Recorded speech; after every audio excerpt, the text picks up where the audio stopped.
Welcome to Hurrdat Sports Live. At home so far, and the first pitch is swung on and crushed. Left center field and deep. Back it goes, and that is gone. Leadoff home run, Byron Buxton. And one swing of the bat. It is 1-0 Twins. Dominic Carbone's 0-1. On the ground at Barango, who backs up. Gloves, Carbone covers. Coastal wins it. The teal is for real. 26 in a row. And the shots we'll see you Saturday in the championship series. And a high bounder to third, to second for one, to first. No, it's dropped. We're tied. And here comes the run from third. Arkansas now leads it. Robinette has a very small lead. He's swinging, and that gets through. A diving infielder at third. Robinette is in. Iredale is in, and the number 9 hitter, Justin Thomas Jr., delivers in the biggest spot possible.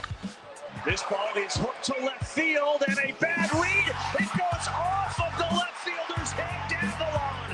Both runs are going to come in, and we are tied again. He is the winning run. He does get one to hit. It's off the glove of the second baseman, and here comes Hernandez. LSU is on to the finals. They pitched to Jones, and it bounced off the glove of Cam Kojal. And the Tigers are going back to the finals. Welcome in Hurrdat Sports Live, presented by Centris Federal Credit Union. That's DB. I'm Ravi Lulla here at Hurrdat Sports Bar and Grill. Something's going on with my voice apparently. What's up, DB? Oh, it's a little cracky. Yeah, we're gonna take the headset off real quick, see if we can get that thing cleared out. You doing all right? Oh, we all got as mine just cracked. We all have. I think it's the College World Series fault. I think it's my glasses like throwing you for a loop. It's true. I'm getting. It's too cool in here for me. Yeah. Well, I mean, I showed you. It's not. No, I know. It's just not. You know, take a closer gander. I think it's less noticeable to other, like when you've got. It feels heavy to me. Yeah. No, I've had eye surgeries and stuff, obviously. So swelling in the eye feels a lot more dramatic than it looks a lot of times. Yeah. What do you think that is?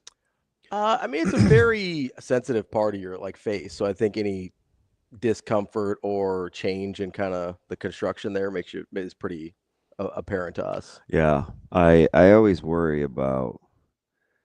Man, it didn't help. I was watching Indiana Jones this morning, which one?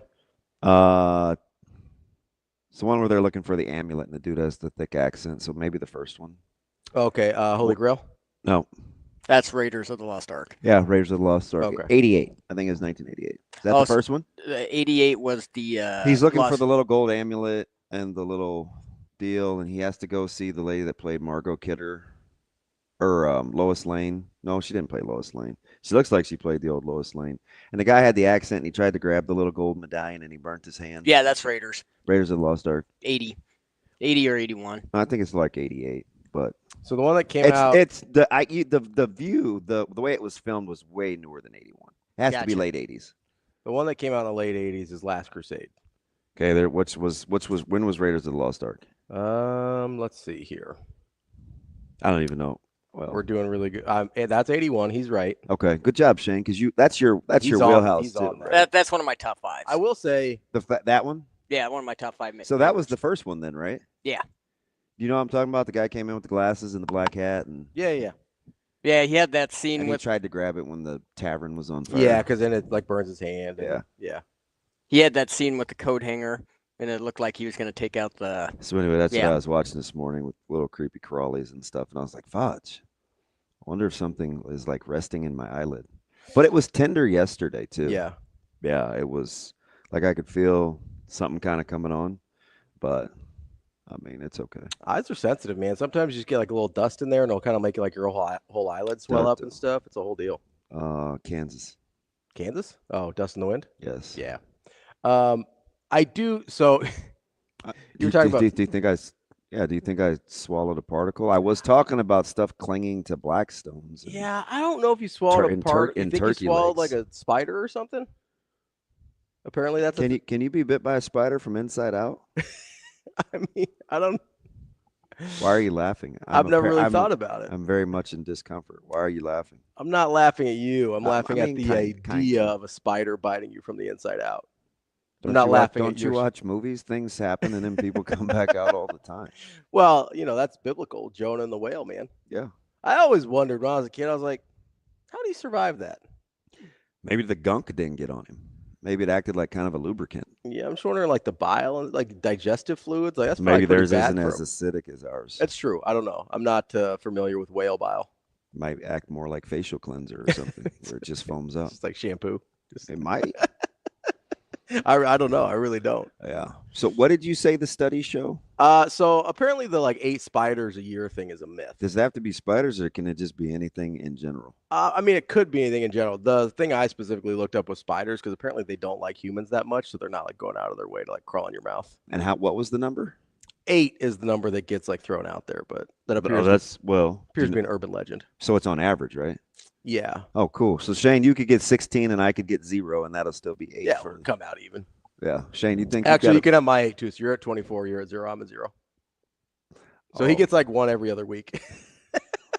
Nice. Do you want to know a little interesting Easter egg about the Raiders of the Lost Ark movie? Oh boy. Always on delay. Oh boy. What's up? Okay, so when Indy and Sala are lifting the ark up out of the temple when they just got it. Yeah. You see all the Salah.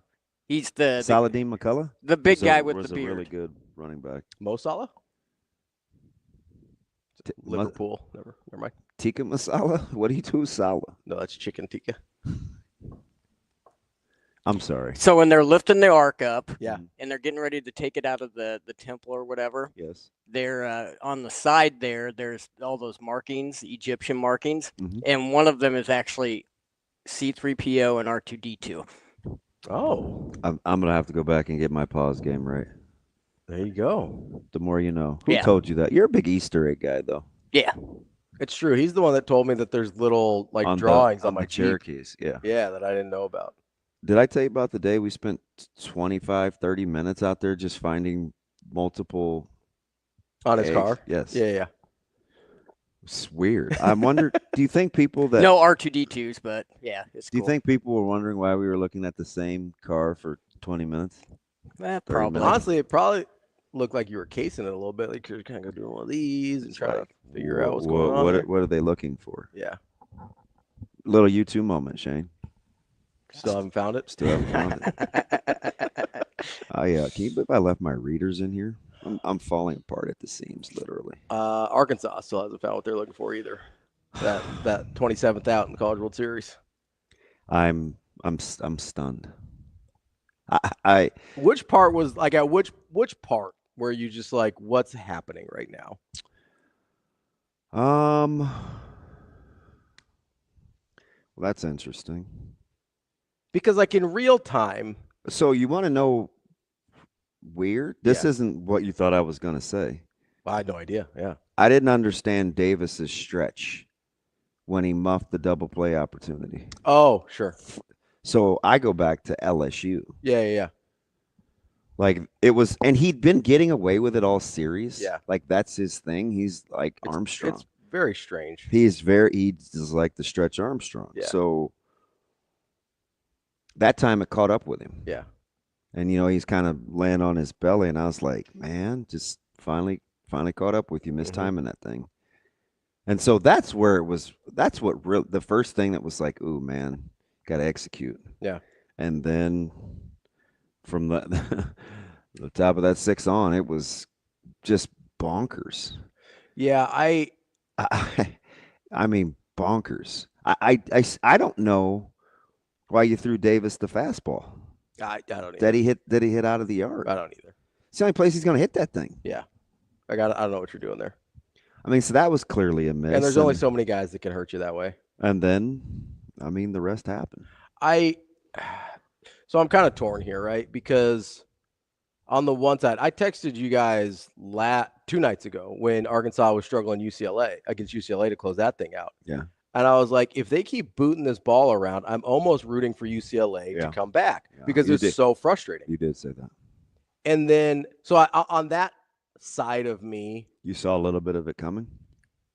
maybe not necessarily doing it again, but I have very little sympathy for a team that like you got to execute basic baseball plays, right? Yeah. And by sympathy I mean like I don't feel like they deserved better, because like that's kind of it's like I get it's heartbreaking for them, but I don't sit there and like you had some pretty basic baseball stuff you could have executed and you just didn't do it. So I'm having a hard time on that side of thing to be like, they deserve to make it, because I really don't think they did. On the other side, I still have, maybe I'm getting soft in my old age or whatever, but like I see the humanity of it, and you see these kids weeping and, and crying in the dugout, and you really feel for the left fielder who misplayed that ball, who probably feels like that's all on him, even though, it's kind of like the Steve Bartman thing back in 2003. Like the shortstop kind of has to help him out there and make the play. Yeah. Obviously he goes to third instead of turning two. And I've said this, I don't know, for anybody that's listened to me for more than 8 years. It's the play that he was trying to make, and I get his read was bad, so it's hard to be too forgiving. But eye-level liners are not fun. Oh no, especially right at you. They're just not Nightmare. fun. So once he went back and it was going to be below his waist, I'm sure it wasn't just a slip, like panic sets in. Oh, 100%. Seriously, it's like those are the worst. I didn't play outfield much, but I know a ball hit right at you in the outfield is incredibly hard to judge. So it's and guys had some problems in left field. We saw a lot of really good catches in left field that didn't have to be good catches. It was just they apparently were tough coming off the bat. Now that was the first one that I'd seen at night. Yeah. When it was a little darker, but because a lot of times during the day it sort of gets caught in this like in between sky zone coming at you, and it's tough to see. But you got a major leaguer, that did make the routine play at short. So you could go back to that one, and even I paused it. I'm weird. I told you guys. Even Kosium mistimed his jump. I would say he had a chance to catch that ball. Yeah, he's. I don't want to pile on. I think 9 times out of 10 he catches that ball. From Davis. I think he thought the ball was hit harder than it was. Me too. That's why he kind of had to hang a little. Yeah, and then you saw him like almost trying to reach a second time, like to try and extend his air time. So it was crazy, and it was just parsing through a couple of articles. I mean, it's 2 a.m, so who knows if I'm reading correctly, but Van Horn is getting grilled in Fayetteville. Yeah, I mean, it's been a thing, but it is like a thing now. It is. He is just getting cooked for as successful as they've been for the last 20 years. And I mean, and that was on the heels of like 3 hours earlier, 2 hours earlier, because I'm sure they're going right to cyberspace. It's not like it's got to go to print and then you got deadline. I mean, it's immediacy. Those articles are up, and I mean, this is as he's at the presser. Yeah, which I thought was extremely difficult, especially for him, because he's not typically like that. No, so clearly that one got to him. But yeah, I don't know how it wouldn't. Like it's about as brutal as a way as you can lose a ball game. So, and I felt like even the broadcasts, plural, I think it was hard to have restraint and not say what it was. And then at the same time, you saw some Jekyll and Hyde, like, you just got to make that play. That's brutal. And you want to sit there and say it's a choke job. So that's the word I'm afraid to use. Right. But like, that's the one that we're all thinking, Yeah. right? Is like, it was a choke job. It's a monumental collapse. Yeah. And I think there's this fine line of these worlds coming to collide where fans are smart, so they'll know if you're dancing around something. Yeah. Right? But it's still college, and so as a broadcaster, you're trying to recognize that. Tread a little careful. The fan base and some media that's just covering it is like, look, man, they're getting paid. That's what Kobe just said. You got to like treat them like that.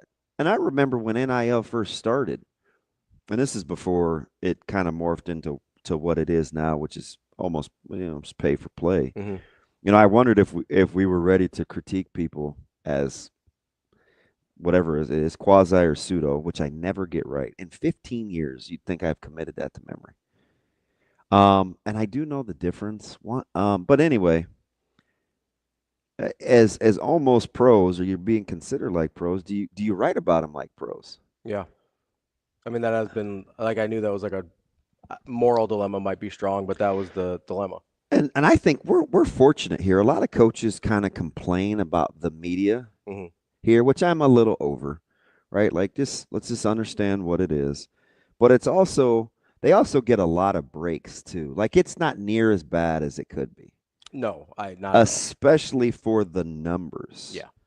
You know, I remember that was some of the questions when we were going through the interview process with Playfly down in Lincoln, where it came up about like coverage and kind of this it's not a candidacy, but like kind of this, you take on this role of significance and kind of become an ambassador, and you have to be willing to be read about, you know, and like kind of some of the vitriol, you know, and you know, people remember Greg for like the good as the ambassador over time. But the consensus is, and still is, it's his first 2.5 years. It was rough. Miserable. It was rough out there, yeah. I remember. I mean, mean-spirited. And B-Mac said something interesting, because he's the only one that really asked hard questions outside of Dannon. I mean, B-Mac is tough. Yeah. And I respect and I love him for that, because you know, what you see is what you get with him. And he's, you know, and we talked about dealing with criticism and media, and somebody said off to the side, you know, it's like, well, the interesting thing about Nebraska's media is it's not like that. It's not attacking. It's not aggressive. Nice. It's relatively nice. It's pretty good. I mean, you want to go to Columbus? Yeah. Go to Ann Arbor? Go to anywhere in the SEC. Like go on an SEC message board for like 4 minutes. It's not even about you, and you'll want to lose your mind. You'll need therapy. I mean, he was just getting cooked. Yeah. And I don't know if here locally or across the state, like, we'll get to that point. Now, you have seen some people from some certain publications that aren't as big that are trying to kind of make a name for themselves. Yeah, they're trying to be. You'll see a little more controversial takes. Yeah. You know, they try and do their local Stephen A. Smith thing or whatever. So it's like, yeah. But for the most part, I don't know. We would not. I mean, he was getting crucified. So there's two things that you said there that they're separate, but I want to get to both of them. Did you ever see Separate but Equal? I did not. I am familiar with the doctrine. Yeah, with how you treat people culturally and your racial undertones, I'm not surprised. It's not something you're big history fan, well versed in. Like to read up on history. No, the first thing that I like X. That is a really good movie, but also horrifying. But you mentioned Benny Mack being the one that was asking the really tough questions. How much was that? And maybe you don't want to answer it. That's fine. How much that's like part of his personality versus like he's probably a little protective of the job because of how how close him and Sharp were. Yeah, I think both. Okay. He's really honest and he's candid, and I think he'd tell you that he saw what it did to Sharpie. Yeah. And he's very candid about that. Like if we you know, down the stretch, you remember more about the totality of the person, but that person that's in the deal recognizes that what you had to endure going through it wasn't always rainbows and butterflies. And so I think a little of both for BMAC. Totally fair. And then which is kind of what makes the team because everybody kind of has their personality. They're all like dynamic. And, you know, somebody's the flour, somebody's the sugar, somebody's the fruit, somebody's the baking dish. Somebody's got to be the salt. You know what I mean? Like, somebody's got to be salty. not everybody can be the fruit or the sugar, because then it'll be too sweet. You know what I mean? Yeah. So got to balance. The personalities of the team, like, totally matters. Yeah. The other thing that kind of along that lines is I do think the media is pretty gracious here, especially for how large the contingent is. Incredibly so. I do wonder sometimes, and I don't think it's nearly as bad as it is other places. I do think the fans are harsher sometimes than the media is. Yeah, and that's true, but that is, I think that's a byproduct of like just society. Like we're much more mean spirited, Sure. right? We're a lot more outlets we've we're had. we're a lot more apt to kick you while you're down, and rather than to try to help you up, and that's just happened over time. Yeah. So the internet has not been good for us in that sense. no, I mean the ability to just vent and yeah, I just think I think it's intensified quite a bit, and I think we're angry. We're a lot more angry now than just our default setting is angrier than it used to be. It's just what it's set to. But I was a little surprised at how he was being. How bad he was getting roasted. Yeah, I was, and it's such a hard championship to win. Yeah, I told you I hate it's hard. It is. I mean, of the team sports, it's got to be the most difficult. Yeah, I've thought about this before, and I think we've brought it up sort of in passing. It's tougher than wrestling, which I think is tough. Sure, yeah. It's tougher than football. It's tougher than basketball. Football's the closest resembles your regular season in terms of your cadence of playing and things like that, right? Yeah. Although some of the time you can debate the time off. Sure. Navigating the time off. But if that's your worst variable, that ain't too bad. Yeah, it's much closer to what a normal kind of football season goes like. I do think basketball's hard in the sense that you could just go on a 6-game heater. You can, yeah. I just think there's a lot of chaos, especially early. And we say that. I mean, don't let me fool you. Like we say that, but I still think out of the last 20 years, basketball's gotten more times than not the right national champion. Yeah, I would agree. I think there's the most variance in college baseball, which would lend itself to your argument. It's just really hard to win. I mean, you're not getting like a Fresno State national champion in any other sport. Huh. Because they were a 4, right? Which means nationally they're like a 13 or worse if you're comparing it to basketball. Like that's not happening anywhere else. That's probably true. Literally, I don't think. And the seeding system. Yeah. And history supports you. Yeah, like it. I mean, in basketball, it certainly hasn't happened. Football, I mean, that's what made Murray State. Yeah. Again, 4 seed. Yeah. And you've had some 4s, you've had some 3s come through and win it. Now, most of the 3s were good teams that kind of had weird years for whatever reason. But the fact that you can get teams like that pretty regularly, I mean, we kind of talk about around here as like people that live here and wait for the teams to be like picked and who gets to come. I'm like, oh, we always know there's going to be one here, like that kind of offshoot team that everybody's going to glom onto and be fans of for 2 weeks or 4 days, depending on how long they're here. But it like, just think of how insane it is to expect a Cinderella in the Elite 8 of whatever sport you're talking about. Right. And it happens almost every year. I in college, it's just brutal. Yeah. And part of that is too, on the heels of kind of what I've been saying the last couple of days, especially with the revenue sharing and what's happening with college athletics and with the settlement hearing. And I said this, college baseball is the last sport I think I would want to coach. Really?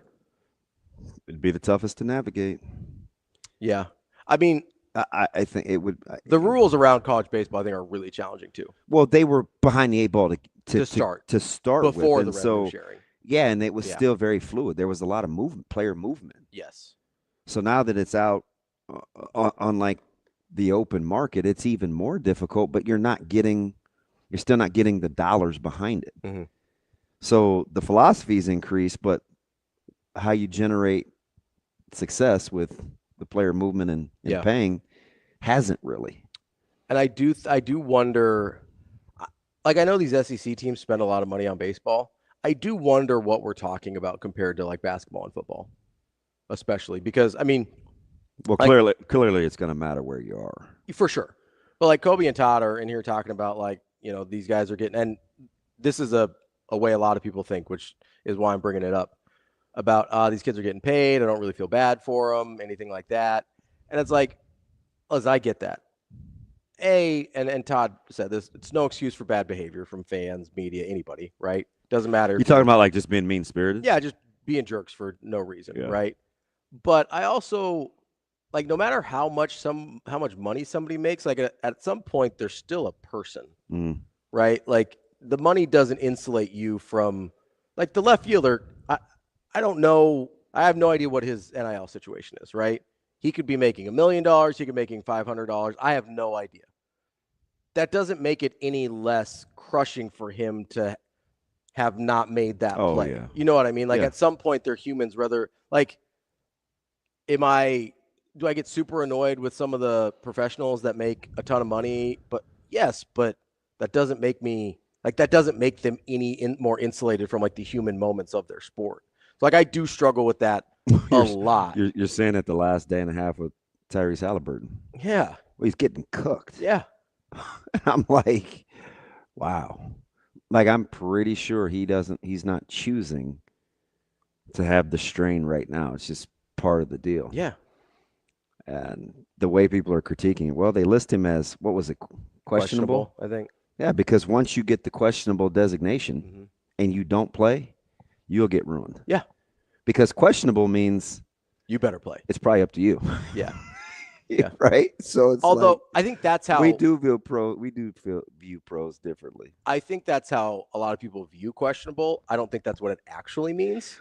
In situations like this where you're like the condition of the calf can literally change from day to day, hour to hour. Right. Right. So, and honestly, it could be like, hey, he's going to play. He tweaks it in warmups. He can't go. You know what I mean? Like there's like whether any kind of muscle strain, a lot of time when you're dealing with like a sprained ankle or something like that, and you just can't go on it. Like I do think there's times when questionable is a legitimate 50-50 proposition where it's not just like, oh, this guy isn't tough enough to go. 100%. You know, and so I think we assume because so many guys end up playing when they're questionable that we're like, oh, well, if they really wanted to, they would. Well, and I mean, you got to remember, especially in that sport, and we'll get back to college here in a second. I mean, ever since The Last Dance, I mean, we do view Scottie Pippen differently. 100%. So, and I think I've sat here and thought people are well aware of that. Mm-hmm. I sat here and thought like basketball. I mean, they're well aware of that. Have you ever thought to yourself, was the migraine a real thing with Scottie Pippen? Yeah, because I have. Yeah, I know, me too. And I was a Scottie Pippen guy. Like I am a Scottie Pippen guy. Like one of my first jerseys is a Scottie Pippen '96 Team USA jersey. Like I like Scottie Pippen a lot. But I sit here, I watch. It can happen on a multitude of levels. I mean, I'm going on probably 4 months of whatever this is, and I'm afraid to. I'm part of it is fear, but I'm like, I'll go to work, man. Scotty could have hooped. I don't really know what a migraine is, but I have seen other people like just shut it down. Like it's debilitating. Like my mom will get a migraine, and I mean it's a wrap. No, I mean my wife gets migraines, and like it is debilitating. But my issue isn't, oh, he had a migraine, he couldn't go. I'm like, do I really believe he had a migraine, or is Scotty just soft?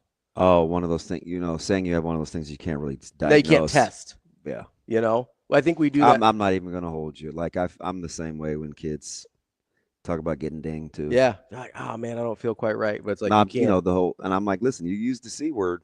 Yeah. We're shutting it down for a week. So be about careful about just throwing that around. Yeah. Not that I'm deterring people from saying whether they're hurt or not. I'm just, it's interesting, but I'm looking at how these guys handle it and getting off the field, because for every Milan or Davis or these guys that are like just jubilant, there's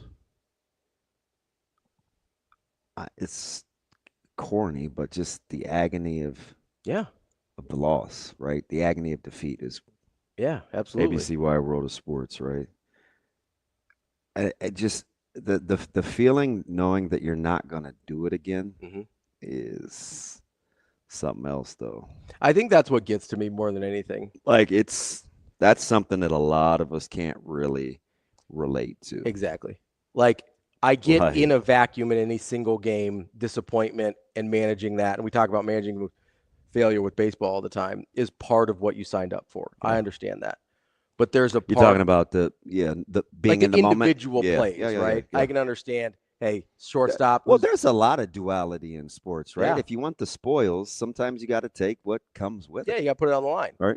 And I get that. I also understand. Which is why LeBron's getting crushed for the ring comment, right? LeBron gets crushed for everything he says. I'm not even a LeBron guy, but like the dude can't say anything. Yeah, and you know what's funny about that? Is the guy that they compared him to said the exact same thing. Yeah. I mean, Jordan was maybe a little more eloquent because at the end he landed the statement more of he left it open-ended. Mm-hmm. Listen, Bill has 11. I've got 6. Is Bill greater than me? Yeah, like he goes, it's different. So he was a little more like philosophical about it almost. Yeah. But because he's talking about different eras. He dismissed the ring thing too. Yeah. So it's like, I can't. But you know what? Stand LeBron, and even I thought, like, all right, we're doing too much. We are doing too much, but the big difference is Jordan became his own standard really quickly. LeBron's never been his own standard. Jordan has always been LeBron's standard. Yeah. So like he doesn't have the benefit. Which would be tough. Yeah, it would. Because I tell you, the thing that you always are striving for, whether it's a business or individual or whatever, is you kind of want you want to get to the point where you're your own benchmark. 100%. And LeBron has never had that opportunity. That's the goal. So I could see that being pretty frustrating. But you're right. I mean, we don't sit here and go, well, Robert Horry greater than Michael Jordan. He's got 7 to Jordan MJ 6. Mm-hmm. Like that's not, and I get that's an extreme example, but it's the same thing. Like at a certain point, the eras, the teams you're playing with and against, like that all counts into what we're talking about here. How much would we look at DVH differently if it didn't always seem to be LSU? Well, do you think we care about the opponent? I think his fan base does. I don't know that general college baseball does as much. Oh, that's a good distinction. But his fan base, it is definitely a problem that it's LSU. I mean, they're 0-5 in the CWS against them. Like, it's definitely a problem that it's LSU. Because LSU is their Michael Jordan. Like, they're the benchmark. I know they had a dry spell in the 2010s there for a bit. But LSU, where we said, gosh, I wonder what's wrong with LSU baseball. Right? We're like, and then they came back and like, hey, we're just going to win another natty here. No big deal. But it's like LSU is the benchmark, not just for the SEC, but all of college baseball, right? But especially in your backyard, Arkansas wants to be what LSU is. And I think in a lot of ways, Arkansas thinks they are what LSU was in terms of probably for most of the 2010s, they felt like they passed LSU. Mm-hmm. And they can't. And then LSU came back, won the natty that Arkansas couldn't find. And now they feel like they're behind them again. You know what's crazy? LSU's definitely a problem if you're an Arkansas fan. Is if they could have found a way to get to today, just one more out, they're in a better position. Yeah. We said that all week. That's the hard thing about sports are just brutal. They were lined up much better for a game today than LSU was. And I can say that with a straight face and tell you, but because it is painful and I was just having a conversation about bouncing back after kind of making poor decisions, right? I was just talking about this yesterday and controlling the things that you can control to get back on track. And the question that came back to me was, about temperament and staying the course. And I said, I've kind of had to apply that for a long, long time, like over 30 years for sure. Mm-hmm. And, whether it started with getting benched on national television or, being at the bottom or whatever, right? Just the ton of life experiences where you got to snap back. Most of the practice reps came in sports. Mm-hmm. I just get to apply them to life now. So you have to be able to take that as, like, if I could fast forward to somebody and say, hey, listen, this is actually going to be good for you, I would. But real time, you got to go through it. Yeah.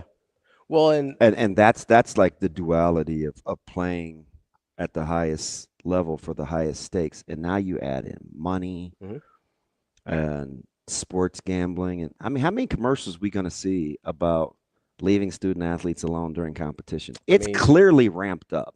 During every commercial break, basically. You know what I mean? Yeah. So it's clearly a thing. Mm-hmm.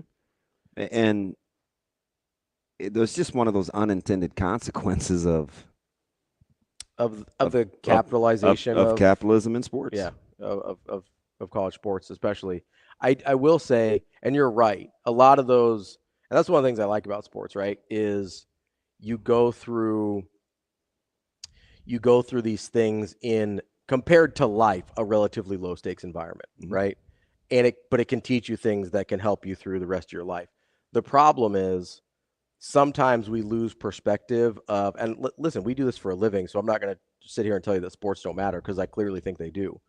But compared to, you've got a sick wife or a sick kid or sick parents, or, you're going through a diagnosis or whatever, like the stakes are generally fairly low.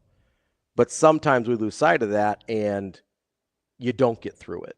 Like, that's the problem, is sometimes you don't get through it. And that's the part that we've seen a lot of athletes not get through it. Right. And that's the part that I listened to a deal yesterday. Kind of internalize. Chael Sonnen, who I don't, not a huge fan, but don't particularly love, but it was interesting how, and he had Kamaru Usman's permission. And I'm an Usman guy just because, just it's an easy random connection. And he was talking about how Usman shared this. They were down in Florida, and Usman shared this conversation with him. And he said he had to call him back to get permission to see if he could actually share the story. But Usman was telling him, and this is a guy that, had his Olympic training paid for, national champion in wrestling, had a run in the UFC, which puts him on par with some of the GOATs like George St. Pierre in terms of his stretch. Like, he's had 2 beautiful kids, good looking guy. For all intents and purposes, you'd think highly successful. And he was having this conversation with Chael Sonnen about how feedback dictates his behavior, whether it's negative or positive. The things that he reads dictates his behavior. Chael Sonnen was floored by that. And he said more about but you think how a he guy felt at that level. But you think that, the negative feedback doesn't bother him, but it clearly does. And I think sometimes we think money or status or accolades. A certain level of success, you're past it. It changes, like, I don't know, makes you less human or better able to regulate feelings and emotions, and which is definitely not true. It's just not true. I mean, I think it's one of the things that, like, I appreciate that him admitting that. It's one of the things that bothers us about KD. Durant is clearly bothered by things that are said about him, but he'll never come out and say, like, yeah, I read stuff and it bothers me. Yeah, but we know, and people call him sensitive. Yeah, he does. Same thing, like, same thing about LeBron. Stay off the burners, KD, and all that kind of stuff. I mean, that was one of Aaron Rodgers' biggest criticisms, right? It's like he would be talking to his critics through press conferences. And it's like, hey, man, dial in. Yeah, I do think there's 2 things that kind of get to me about what we saw last night with Arkansas, which is kind of where all this started, right? Is that some of these guys don't get over it. Like, I hope that Davlin, the left fielder from Arkansas, like, in a few days or a few weeks or whatever. Yeah, that's right, because you got a shortstop that's getting ready to get drafted. He'll have another high. He'll have another chance, right? He'll have another chance to go through make this, it a 6-4-3 double play, right? Like, make the right decision, and maybe this is just a learning opportunity for him. You've got guys on that team that are definitely going to play more high-level baseball where, this is going to hurt for a while, but they'll get past it. That's the thing a lot of us forget about college baseball, especially, is this is the last game a lot of these guys are going to play. And you hope that he's able to get past it and move forward and have it kind of be this formative experience in his life in a positive way, but also, like, abruptly, he not only feels responsible for probably ending their season, but on sort of a personal level, I'm guessing he feels responsible for never getting to play with his friends again. That's part of it. Which, like, that sounds so childish when I put it in those terms, but it's a real thing. Listen, anytime you got to take self-inventory of the role you played in something, it's tough. It's really hard to find the line between properly taking responsibility and blaming yourself for no reason. It is really tough. Do you feel bad for a player when they're brought in knowing that the game's over and they're just brought in to be played, and then they get a hit on them and then they get taken out, sort of thing. I mean, like we saw last night. Yeah, it was tough on the lefty. Yeah. I do feel he definitely had earned better. Yeah. Yes. Yeah, he definitely had earned better. I do feel like that to me is more in line with the normal disappointment of sports. Like, so especially baseball, like bad bounce, you throw a couple good pitches, guy puts a good hit on it, whatever. Like I get some of that. Some of the shortstop one, like I'm glad he's going to get to play more baseball, because that one is one that he didn't really make a mistake. He just didn't do the right thing. Right. Like he didn't think through it in real time fast enough. Like the left fielder, it's easy. Like we just talked about. I am much more forgiving for Davlin. Oh, yeah, 100%. Much more forgiving. Like really difficult play right at him. We've seen people in left field struggle with that ball. Like that's a really challenging play to make. And if it's not for the double play not being turned, we're not even there. Yeah.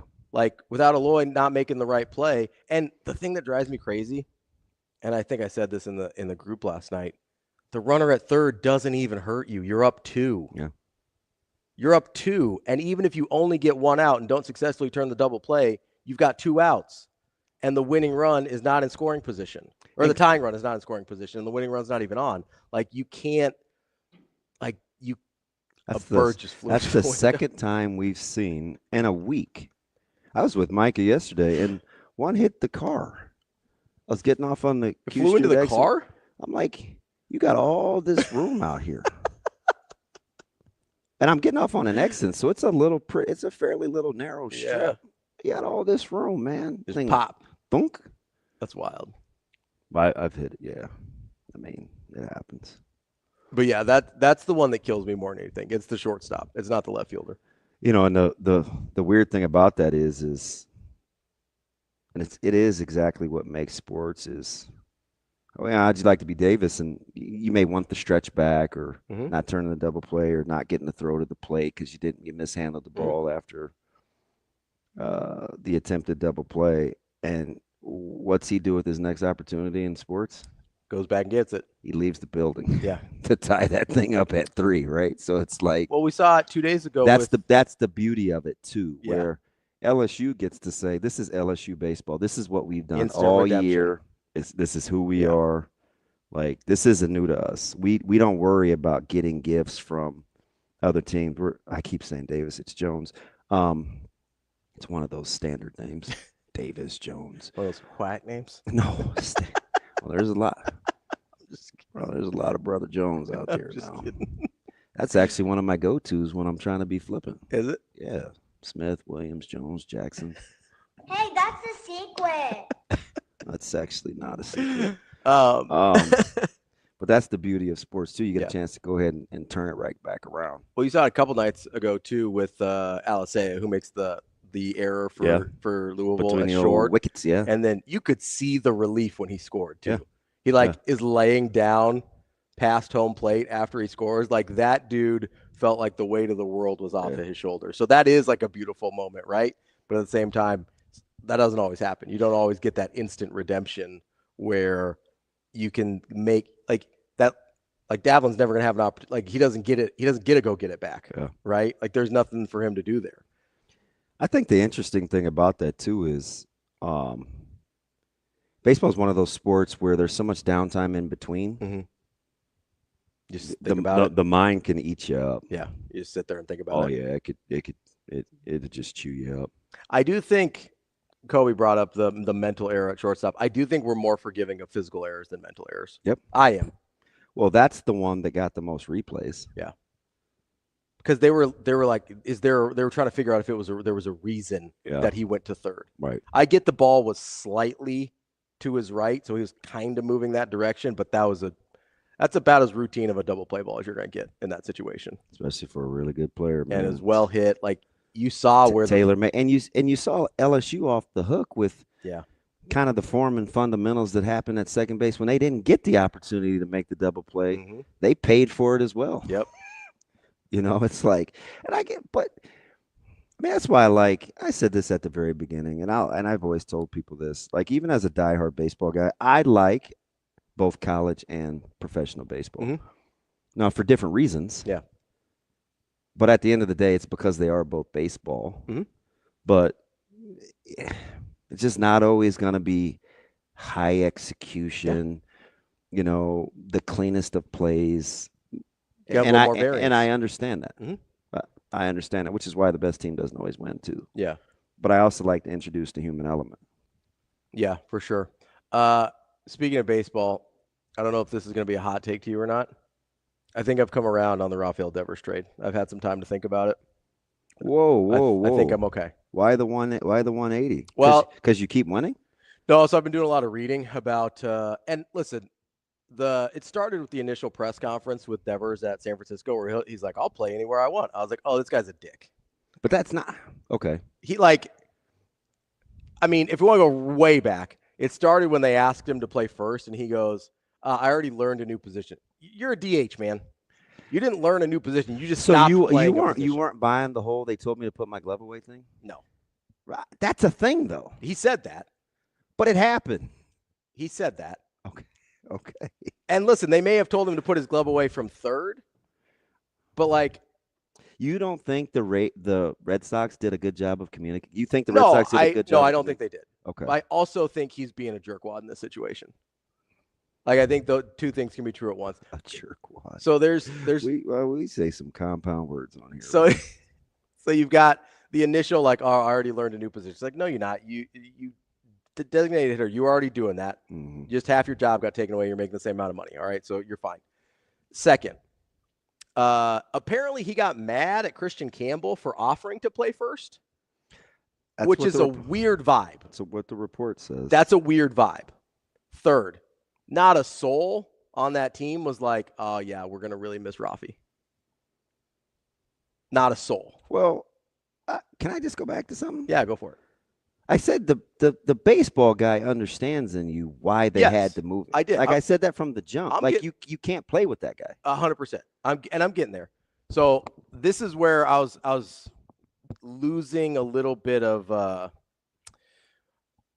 I wasn't losing a ton of sleep over him being gone. I was losing more sleep over the return. Yeah. But then I remembered I was listening to a podcast, and I remembered that Kyle Harrison, who's 23 years old and in the majors, was the second-ranked pitching prospect in all baseball last year after Paul Skeens. Yeah.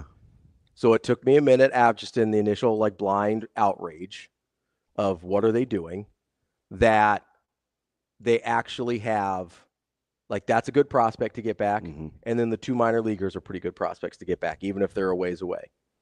So I think I'm okay on the baseball side if Kyle Harrison's a better acquisition than I was giving him credit for. So I wanted to, and maybe if you move Jordan Hicks back to relief, that he solves the problem for the Red Sox as well. Yeah, but it would be more likely than not mm-hmm. that a pitcher just doesn't all of a sudden find it. It can happen. No, I would agree.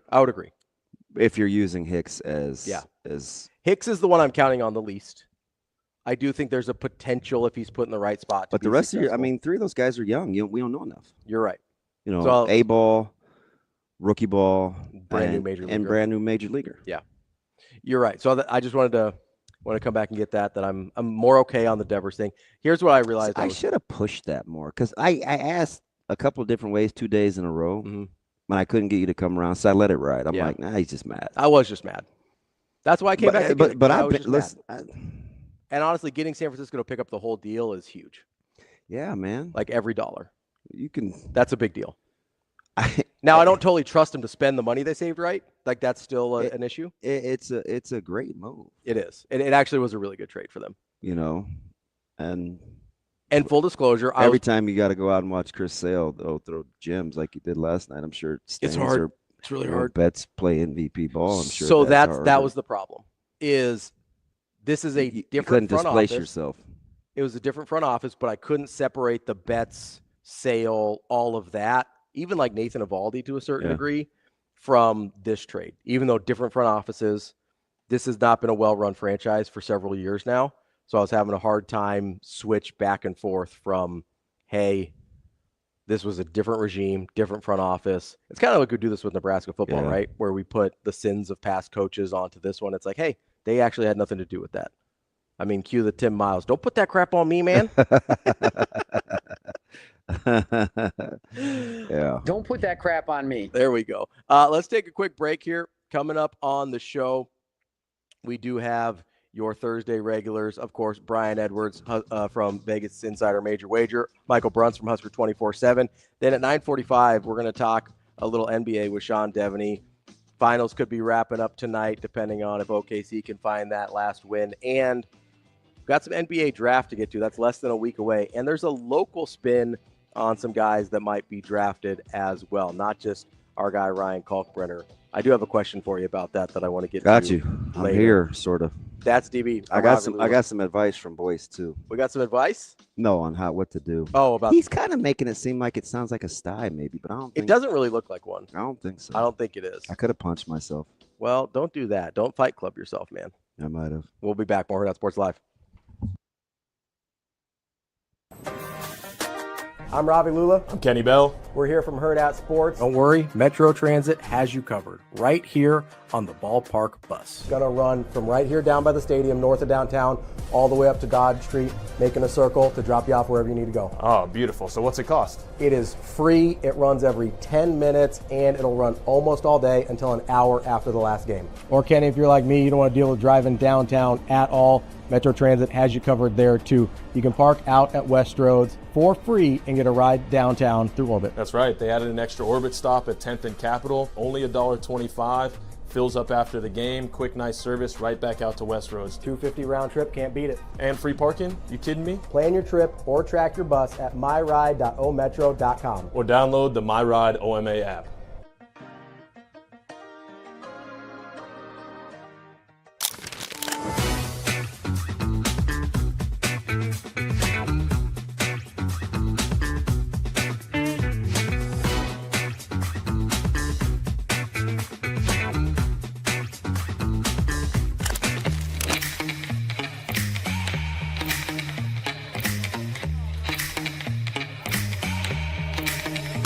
Give me that cheddar, we getting Rico. Big money and rolls like burritos. Give me that hot sauce, no pico. Give me that.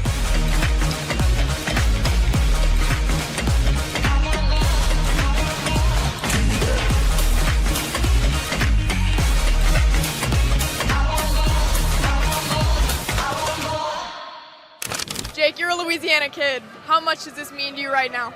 Yeah, I mean, it means a lot. This is everything that I've ever dreamed of, playing in front of all these great fans, playing with all the guys that I love so much. I mean, I couldn't be more excited for what's to come. How do you describe what Jared Jones just did today?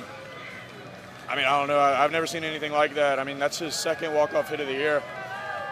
Biggest game of baseball we've ever played in, or at least I've ever played in. And for him to come through in that moment, that was something special.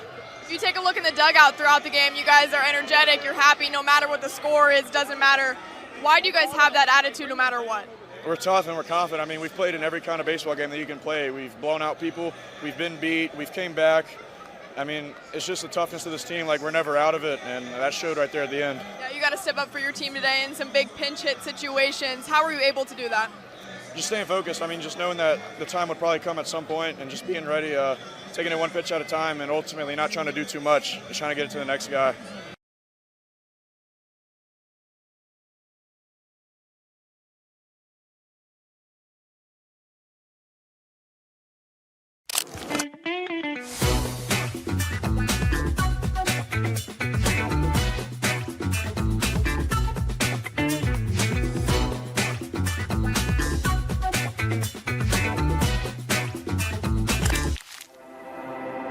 A successful financial future is built one coin at a time.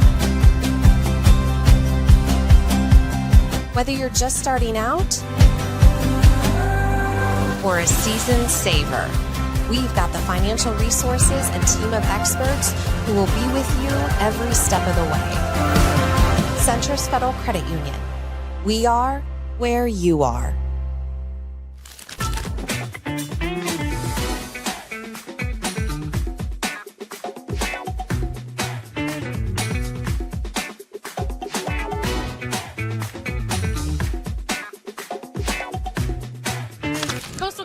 heading back to their second championship series here in Omaha.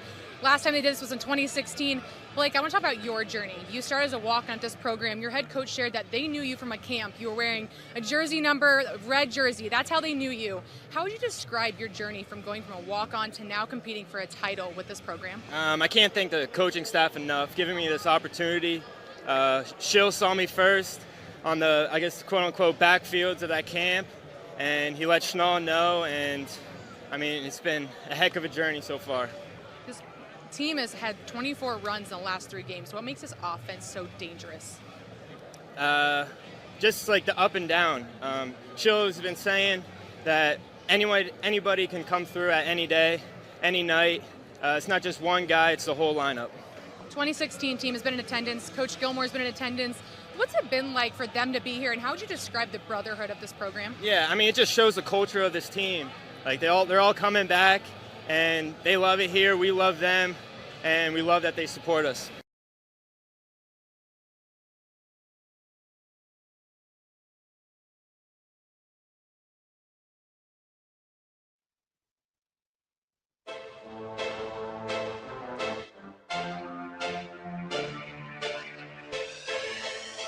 Welcome to Hurrdat Sports Live. Swing and a drive, right field and deep. Going back is Thomas Jr. We are tied. Jared Jones jumps the fence. And we are knotted up here in Omaha in the bottom of the 8th. Oh, what a clutch homer for Jones. His 22nd of the season. And he is locked in. Welcome back, Hurrdat Sports Live, presented by Centris Federal Credit Union. That's DB. I'm Ravi Lulla here at Hurrdat Sports Bar and Grill, reminding you, make sure you've got those seatbelts fastened and make it click when you're out on the roads today and always. It prevents injuries and saves lives, but only if worn properly. This message is from the NDOT Highway Safety Office. DB. Oh, yeah. So I have a question for you. We were talking a little, Boy, my man Josh is particular. Oh, yeah. We've got a lot of particular listeners. It's okay. It's all right. Everybody's got opinions. Yeah, and I mean, it's good for you. I just, beauty is, this isn't the word, but I'm just telling you, man, that's why sports can captivate a country, a household, like whatever, because of the individualized moments that happen and connections that we make to how it makes us feel. Oh, for sure. Right? Yeah. Like you get emotional attachments to people. I mean, that's the beauty of it. Yeah, absolutely. And I do think it is hard. I mean, probably one of the things I was upset about initially with Devers getting traded away is he was kind of the last piece of that 2018 team, right? That's one of the teams that I really, really enjoyed.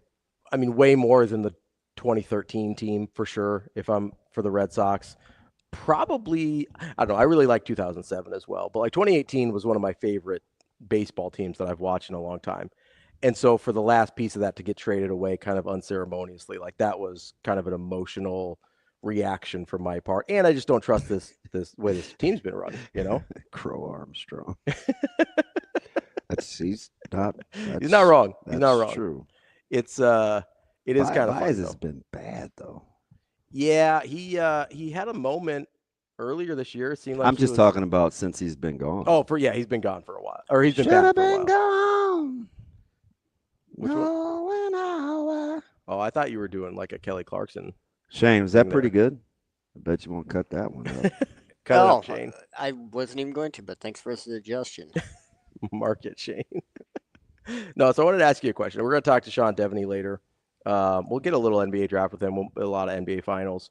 But I was looking at one of the ESPN mock drafts the other day. Mm-hmm. It's because I like to see where people are at and what they're thinking. Would you have guessed at any point until this past year that John Tanji would be ahead of Hunter Salas in an NBA mock draft? Yeah. You want me to be honest? Yeah. Yes. Really? Yes. Okay. Please elaborate. Because I'm going to walk you through it. Yeah, I'm fascinated. There's a guy out there that knows exactly what I'm getting ready to say too. Okay. So during their high school playing careers, I had a particular affinity for John Tanji. Yes. It's widely known. It's very popular. He and Caleb have the same trainer. I would see him all the time. I knew when he was back in town. Mhm. I could see what he was doing. I also loved his playing style. I told his coach, we had him on the air, and I said, hey, you got a lot of this and a lot of that, but let me tell you why I like this guy. Mm-hmm. Because even playing with some guys that I thought had some killer in them, like Polk, Yeah.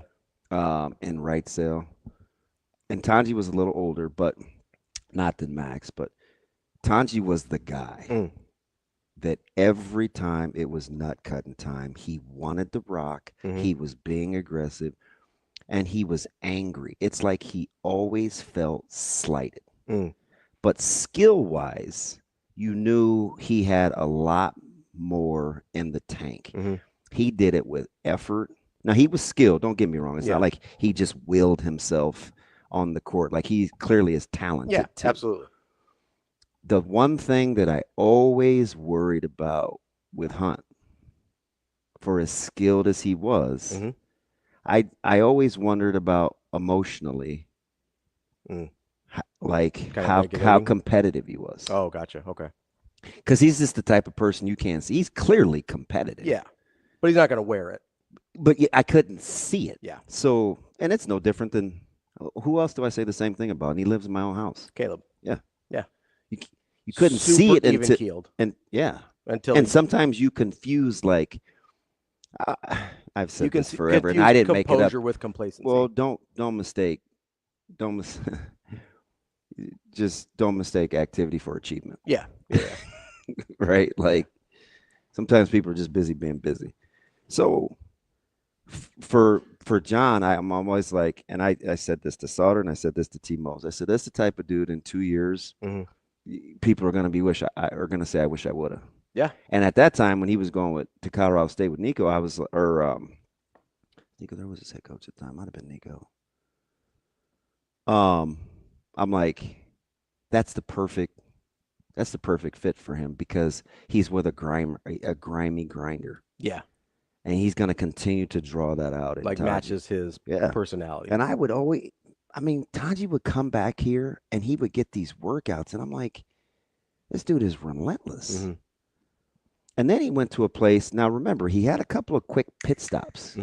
Missouri. And I was like, the Missouri thing didn't work out. He wants the opportunity to, be green lit. I wonder what he's going to do with a green light. Oh, guard changed basically overnight after losing Chucky. And all of a sudden, you get to play attack mode and do your thing and play within your own constraints and not his. I'm not surprised. Okay. But, I think Hunter, would be. I know. Yeah. But what I'm talking about is things that most people can't see privy to or don't really care about. I'm always going to take, any example you want to. The cat battery testing, the what I would want to know in a draft. Yeah. I'm consistent. I want to know how you compete. Yeah. Because I've seen just way too many talented people. They can't get their engine going. Just can't get it going right. And it's like, I'm always going to go that way. So Tanji does not surprise me. I couldn't be happier. Not comparing the two. Right, just for him in general. I've actually known Salas's family much, much longer. And truth be told, I'm significantly closer to them. I'll say, I know you got your close with I know mom and dad extremely well. Family. So yeah.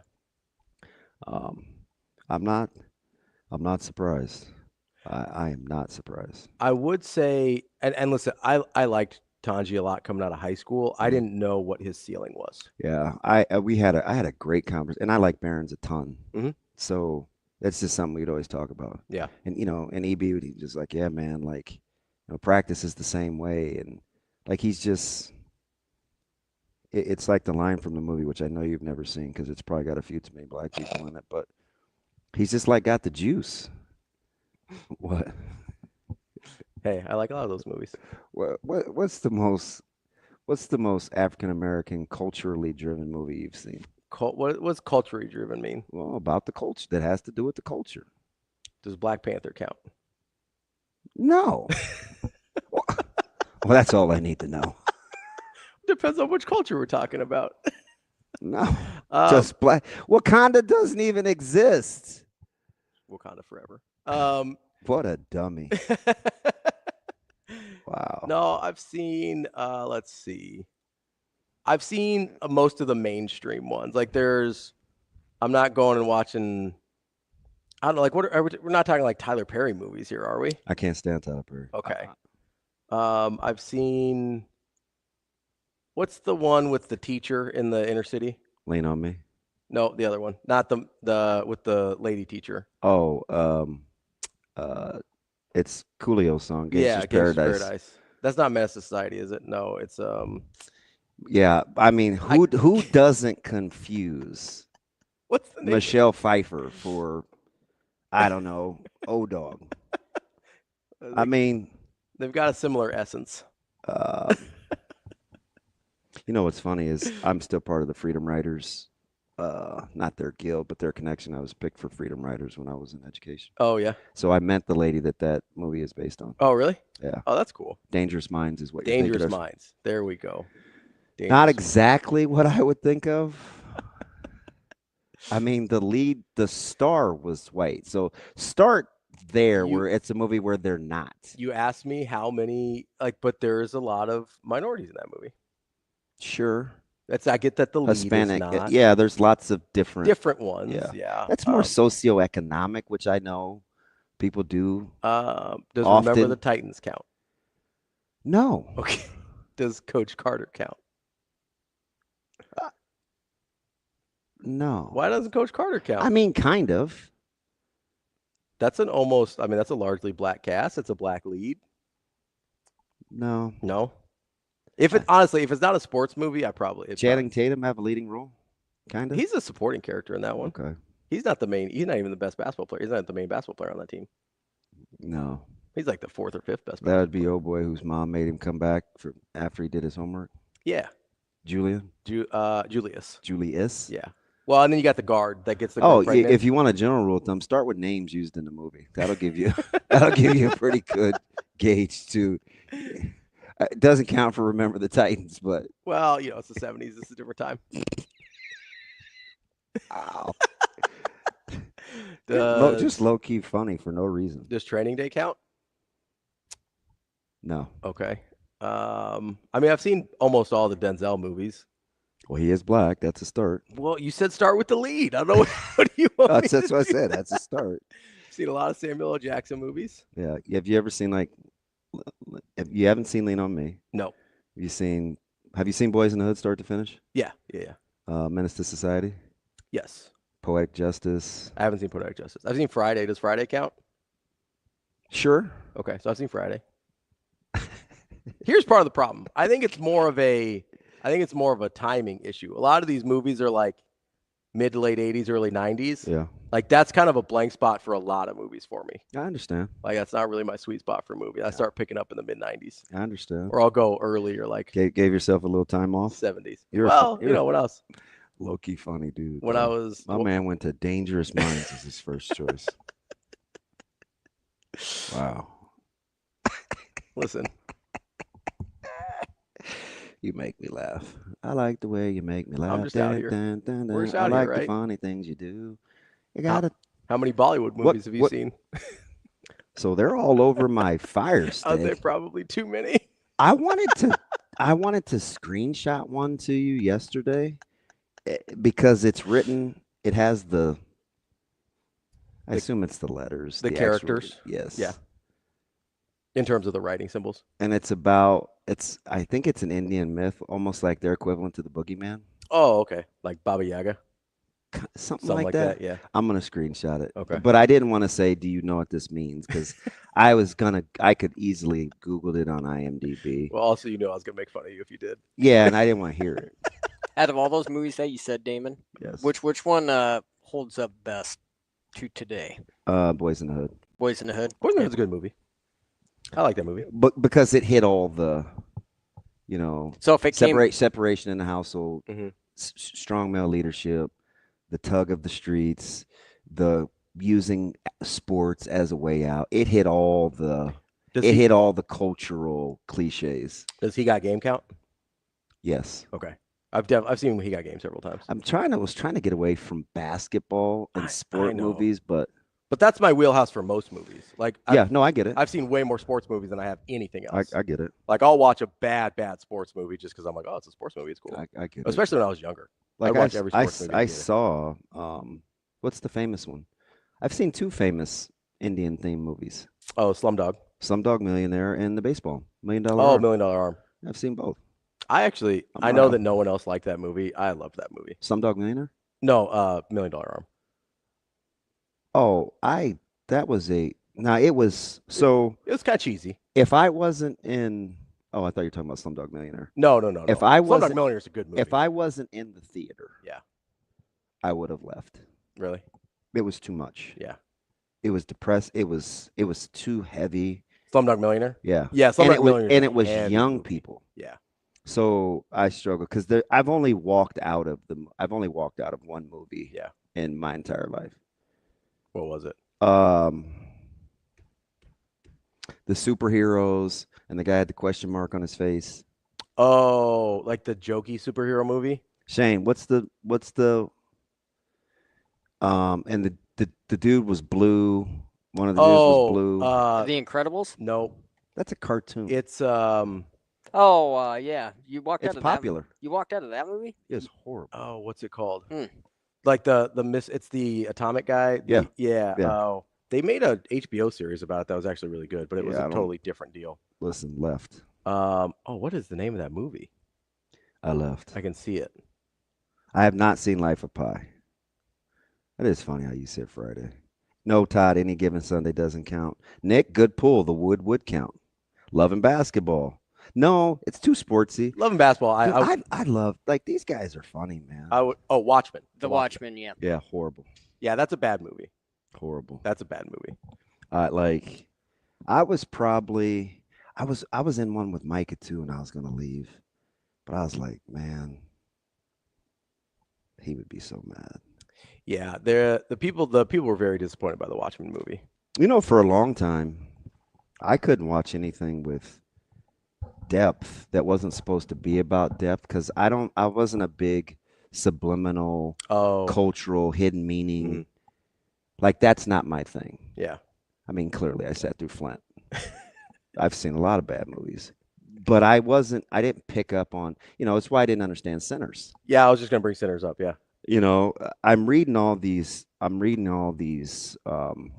synopsis on reviews, and I'm like, man, I just didn't get that. Yeah. And I clearly lack depth to begin with. You guys but are doing too much. I'm like, that's not what I was thinking of. But there are some good pulls in here. We got some good ones. How does Nick just drop the wood? Ooh, does Django count? Django Unchained? Yeah, almost didn't get through it. But does that count as a black movie? Because I don't think of Quentin Tarantino movies. Like, I didn't think of that loosely. One. Okay. I probably wouldn't fight you. It's not what I would go to. Okay. Because I've watched Django Unchained. That's Aaron would do the right thing. Incredible. That's an early Spike Lee joint, isn't it? Incredible movie.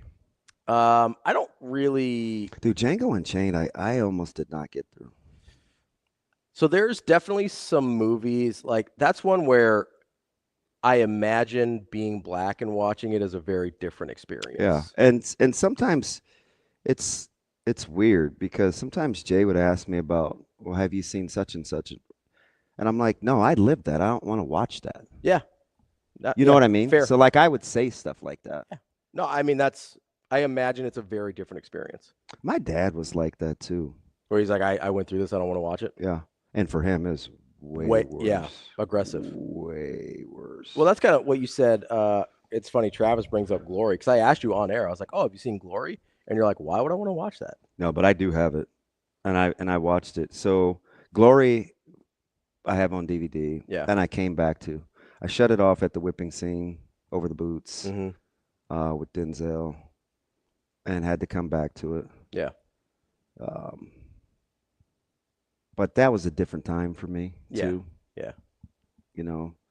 But I never cease to be amazed My man said the wood. Mm. Sean said Roots. Yeah. Unfortunately, I watch Roots at home with my family, which I understood nothing.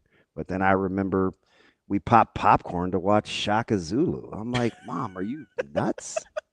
What is that? Shaka!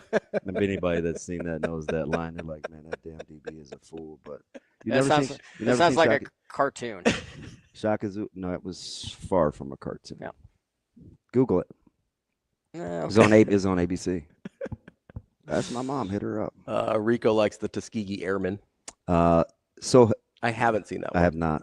I haven't seen that. But I do know that's why Davis. I do know that's where Davis, the middle school, got their name. Yeah. I mean, which is significantly better than, because which is significantly better than like Harry A. Burke. But correct. I'm not. I mean, we're splitting hairs here. That was the time. I've never seen Red Tails. That's what a lot of people wanted the Washington Commanders to be renamed, was the Red Tails. Yeah. Yeah. To kind of honor that part of American history. But no, there's a lot in there. I've seen more black movies than you think I have. It's funny how it gets the label. But I'm giving you the liberty because that's what I said. That's what you said. What am I supposed to? You could just... Excuse me. Culturally important movies. Is that better? Sure. Lance. And not black Lance, white Lance. This just lets you know we're boys. My man said happy Juneteenth. The culture movie, Save the Last Dance. Wow. He said, I'm kidding, but I laughed. You can't laugh. You can't laugh. Lance says, I know you don't drink a ton, but are you hungover? No, Lance, I'm not. I know my voice sucks. My eye is horrible, Lance. You can't see it. I closed the wrong eye because I'm looking at the... Because you're looking at the camera and it's reversed. I am stupid. There's no question. There's no question. I am the biggest idiot. DJ says the Royal Black. I don't know that. I don't know that one. It's old. Is it? Yeah. But I mean, it fits generation. It fits. Oh, you said DJ. DJ's got some seasoning on him. Yeah, he's got range too. He does. Yeah. He's got range. He used to be, I believe he worked with Austin out in Kearney. Yeah. I can't remember where I was, and somebody brought. Oh, that was that signing that I did for Sty. Oh yeah. Somebody brought up AJ. Yeah. Who worked for them out there? He worked for the radio station. What is that? Fairfield? Yeah. Does Hidden Figures count? That's the NASA one. No. Okay. Because Costner, too white. I'm going to say this at the risk of... Okay. But again, it's another snapshot into my personality. I'm not big into... I'm not captivated by the whole White Knights thing. Okay. Coming in and saving the day. Like, that's... Okay, yeah. It's not my thing. Like Costner rescued... Yeah. I mean, even in Mississippi Burning, they didn't find the guys because they were dead. Yeah. I'm not big into the white knighting thing. Bring it on. I'm done. I'm done with Land. I'm done with LB. Wow. Travis says, "Hear me out. Bring it on." No, I knew that's what. Listen, I knew that's what you were saying. I knew that's what you're laughing at. What, Gabrielle Union doesn't count? Incredible. No, she always counts. What's wrong with us? Okay, hold on. This is the original Shaft. I am a big fan of. I've seen most of those, David. I'm gonna get you, sucker. Does Shaft? Does Bad Boys count? No. Okay, I'm just asking. It's two black leads. I'm just asking. Okay. I'm trying to figure out what the line is. I said, don't you prefer Bad Boys 2? I do prefer Bad Boys 2. Well, you should have asked that. I just meant the whole franchise. That would be a double no. Like David, I watched like Foxy Brown, all those. That's different than Jackie Brown. Kinda, although she played the same person, I think.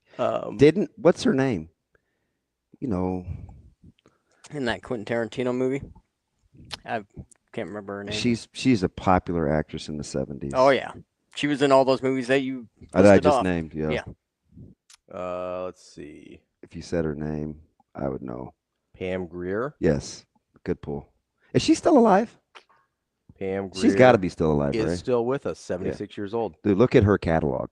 Look at Pam Grier's movie catalog.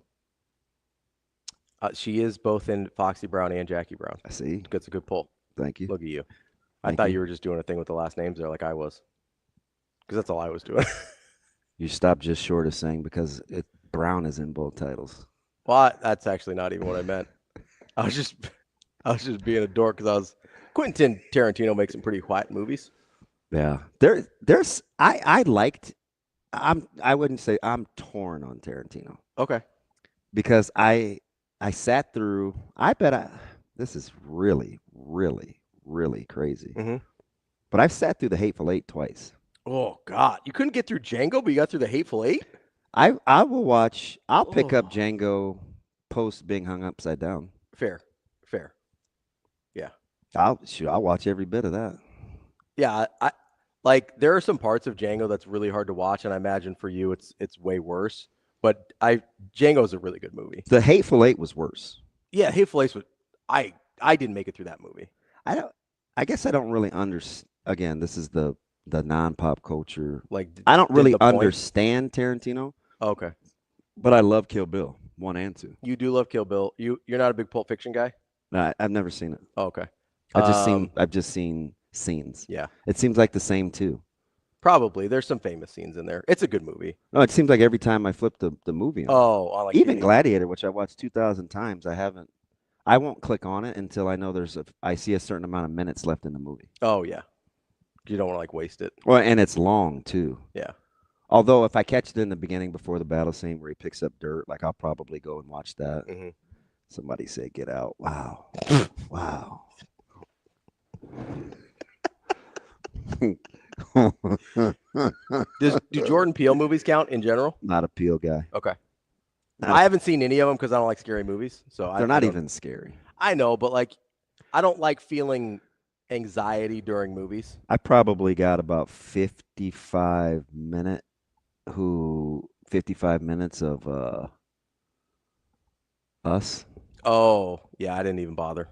Again, all the symbol, like if you told me what I should be looking for, mm-hmm.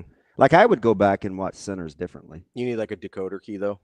Yeah. Yeah. Remember, I'm the same guy that didn't watch The Godfather till COVID and printed out the IMDb sheet. Yeah. I mean, you liked The Godfather though, didn't you? I'm also the guy that like reads through like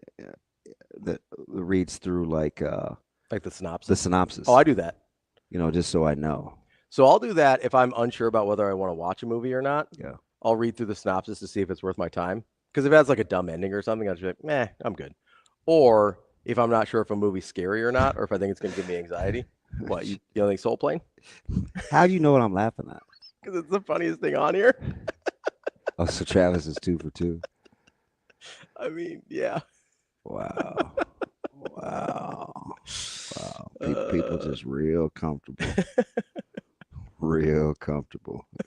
Wow. Austin says, what's not to understand about Tarantino? A white guy who likes feet. Tarantino, he's just weird, and he's oddly violent. He is. That's like kind of his thing, though, right? Yeah, I'm just not big on the.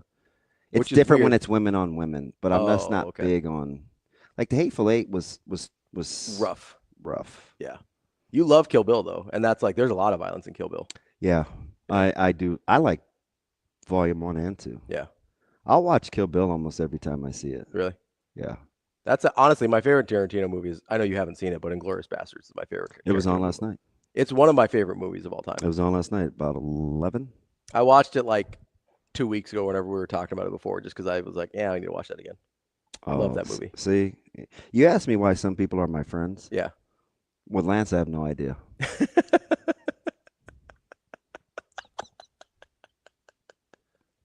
Where's the good piece of cheese with Lance? Oh.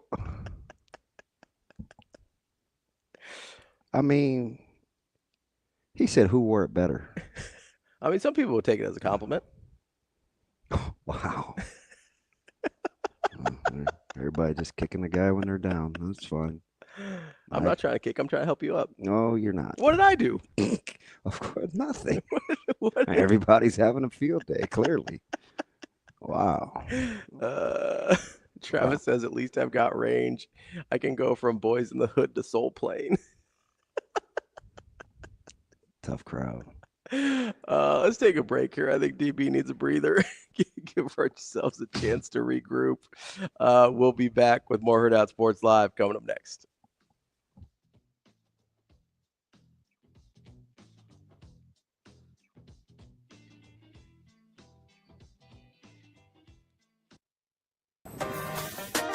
I'm Ravi Lulla. I'm Kenny Bell. We're here from Hurrdat Sports. Don't worry, Metro Transit has you covered right here on the ballpark bus. Gonna run from right here down by the stadium, north of downtown, all the way up to Dodge Street, making a circle to drop you off wherever you need to go. Oh, beautiful. So what's it cost? It is free. It runs every 10 minutes, and it'll run almost all day until an hour after the last game. Or Kenny, if you're like me, you don't want to deal with driving downtown at all, Metro Transit has you covered there too. You can park out at West Roads for free and get a ride downtown through Orbit. That's right. They added an extra Orbit stop at 10th and Capitol, only $1.25. Fills up after the game. Quick, nice service right back out to West Roads. $250 round trip, can't beat it. And free parking? You kidding me? Plan your trip or track your bus at myride.ometro.com. Or download the MyRide OMA app.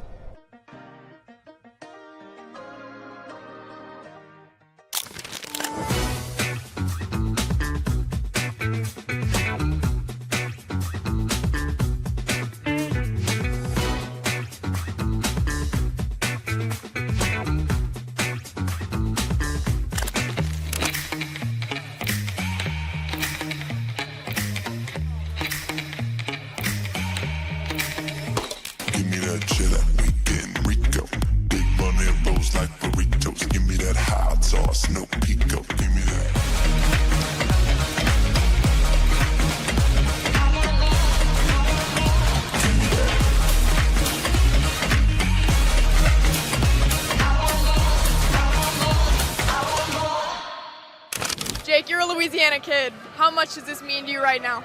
Yeah, I mean, it means a lot. This is everything that I've ever dreamed of, playing in front of all these great fans, playing with all the guys that I love so much. And I mean, I couldn't be more excited for what's to come. How do you describe what Jared Jones just did today? I mean, I don't know. I've never seen anything like that. I mean, that's his second walk-off hit of the year. Biggest game of baseball we've ever played in, or at least I've ever played in.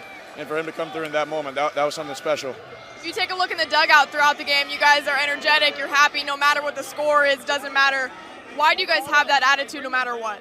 We're tough and we're confident. I mean, we've played in every kind of baseball game that you can play. We've blown out people, we've been beat, we've came back. I mean, it's just the toughness of this team, like we're never out of it, and that showed right there at the end. Yeah, you got to step up for your team today in some big pinch hit situations. How were you able to do that? Just staying focused. I mean, just knowing that the time would probably come at some point and just being ready, taking it one pitch at a time and ultimately not trying to do too much, just trying to get it to the next guy.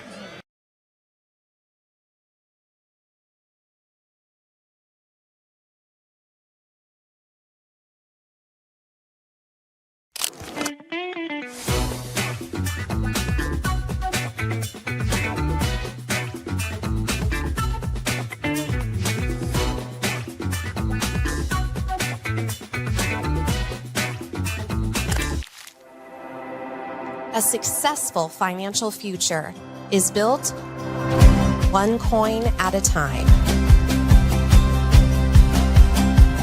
Whether you're just starting out or a seasoned saver, we've got the financial resources and team of experts who will be with you every step of the way. Centris Federal Credit Union. We are where you are.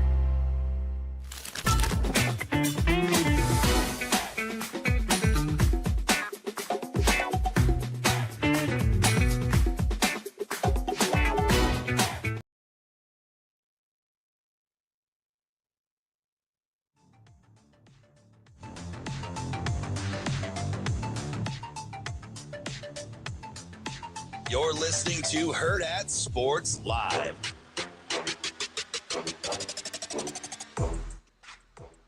Welcome back, Hurrdat Sports Live, presented by Centris Federal Credit Union. That's DB. I'm Ravi Lulla here at Hurrdat Sports Bar and Grill, reminding you that your debit card is your top of wallet way to pay for everyday purchases. It needs to be fast and it needs to be secure. And when you get a checking account with Centris Federal Credit Union, you get a free Centris Visa debit card as well. Learn more about Centris debit cards and checking account options by visiting centrisfcu.org, federally insured NCUA.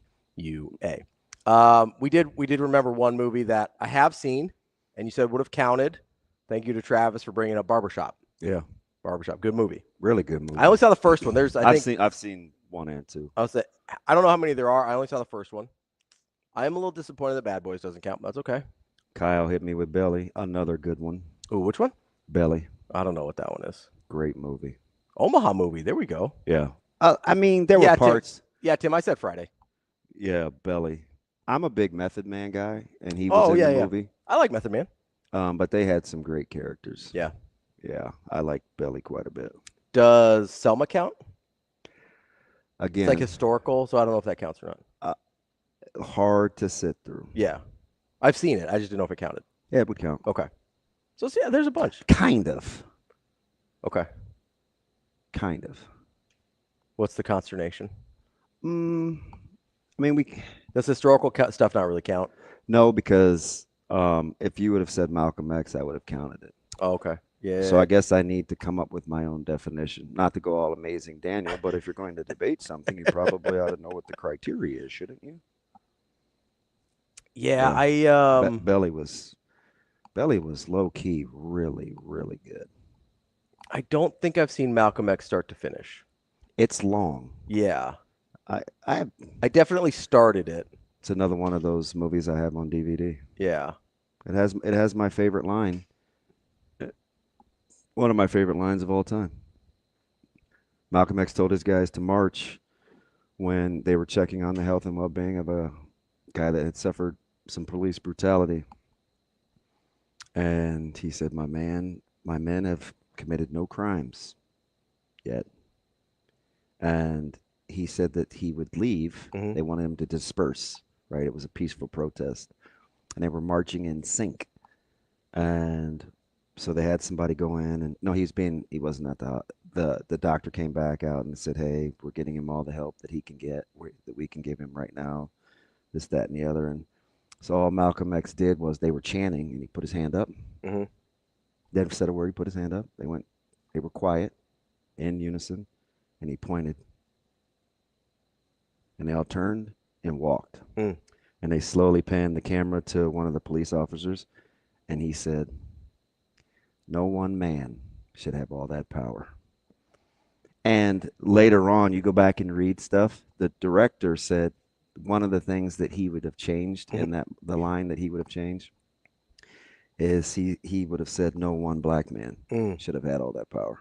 Should have all that power. It was a great scene. It was a great scene. So Kanye didn't come up with that? What is he doing now? He's keeping busy. I haven't heard from him. I haven't been paying. I got my own fish to fry, but I haven't been paying any attention to any of that. Apparently, he showed up. Is Diddy still alive? Apparently, Kanye. Because I know they tried to kill R. Kelly allegedly. Apparently, Kanye showed up to the Diddy trial to defend Diddy. So did. That's what Kanye's been up to. That dude must have generational wealth because he doesn't care about making another penny. Can I just tell you? I mean, people got to be off Kanye after the whole last fifth internet meltdown, right? I mean, I've been off him for a while, but my guy seems like a tough hang. We'll just put it that way. You think he rocked a T-shirt? I think I'd rock a T-shirt about him saying he's a tough hang.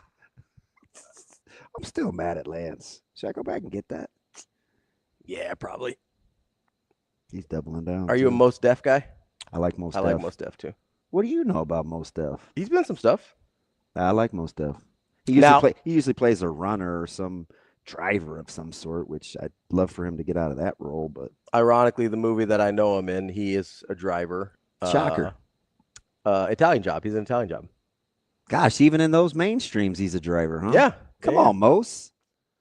He's like a tech guy in that one too, but they're all driving their like little Mini Coopers. I was going to say they're all drivers in that movie. Yeah, they're all driving the Mini Coopers. And have you seen Italian Job? No. Oh, it's pretty good. It's all right. It's a heist movie. No, I know one movie I do want to see, but it's about racing, so I'm going to pass. Which one? With my main man and Brad Pitt. I think it's F1. F1? I do Yeah. want to see that movie. Have you ever seen Snowfall? Huh. Not. He is a little tough. I can't even remember his name. He is a fantastic actor. What is his name? Is it Damson? Am I saying it right? Damson Idris? Yes. Yeah. Yeah, Damson. Yeah. I He's should- he's in F1? Yes. Oh, nice. Weird, right? Yeah. He's like the other. He's Like Does the he other play? driver? Does he play the up and comer guy? Yeah. Okay. Yeah. I want to see that movie. I think it's I think it'd be interesting. I'm a huge Damson Idris guy. Yeah. Yes. He's really, really good. He got some depth. He got some real depth. Yeah, I'm actually excited for that movie. There haven't been very many movies lately I've been excited to go see, but If you'd have said Snowfall would have counted, even though it's a series. that's a series, right? Yeah. Probably a little too long for you. Does Power count? So I quit Power. Because I got all the way through Power. I liked Power. It got a little wonky at the My end. barber, he's a big Power guy. He's even into the I like the books spinoffs. out- Yeah. Yeah. Yeah. Yeah, like the Book of Canaan and all that kind of stuff. Yeah. I didn't get into any of the spinoffs, but I liked the first couple seasons of Power. Did you see Queen Sugar? Huh. Yeah, I know I'm definitely stretching you now. I'm gonna quit while I'm way behind. I really enjoyed the first like 2-3 seasons of Power. I felt like it got off the rails a little bit at the end. So I like the actor in that. The guy? Or not Ghosts. The dude that gets all the spinoff series now. The white guy. Oh, yeah, what's his name? I low key like him. Oh, Joseph Sikora. Yeah, he was in Criminal Minds. Yeah, he's kind of in a lot of stuff. Like And he it's an old Criminal Minds. has too. popped in and out of a lot of stuff. Like Gideon was still around. Yeah. So it had to be that had to be season 1. Yeah. And I think they're on like 23 now. The Sikora guy. Let me see and make sure we're talking about this. Yeah, this dude right here. Yep, that's him. He was in Criminal Minds. Yeah. He was just a pup too. He's kind of randomly in a bunch of stuff. Yeah, he's young still. He was getting tortured too. I did not want to be that dude. I did not make it through the wild, famously, Kyle. I get chastised for that. Oh, he's in your Jack Reacher movie, isn't he? Yeah, he's the shooter. Yeah, okay. Or the one they're trying to frame for being a shooter. Yeah. I've seen that movie. I've seen that Reacher probably, I don't know, 6 times. Yeah, you're a big fan of that. That's the Tom Cruise one, right? I like him. You like the series too, I right? like the series too. I need to watch the series. I could see that. Like that Reacher was pretty good. Yeah. And I liked it. Was it Duvall that had the shooting range that helped him at the end at the construction site? Yeah. And he had his eye squinted like mine this morning. And Reacher goes, "What's going on with your eye?" And he goes, "Trying to protect my night vision," which was quietly one of the good lines in that movie. And who was the lady that played the lawyer in Reacher? I'm not. Let me look. And the bad guy, the camp survivor, they called him Sect, and Sect was whatever language for prisoner. Hey, that was Reacher that was a pretty good one. Was it Rosamund Pike? Was she the Let me see what she lawyer? looks like. Yes. Who typically, that's one of the few normal roles she plays. It always seems like she plays The psych, like the nuts, like a crazy lady. Yeah, she's in her. I think her like first major role was Gone Girl, and that movie is Disturbed. So that's what I remember her from. Yeah, Probably. that was like her big. That was like her she big was the role. lawyer in Reacher. Yeah, she's pretty good.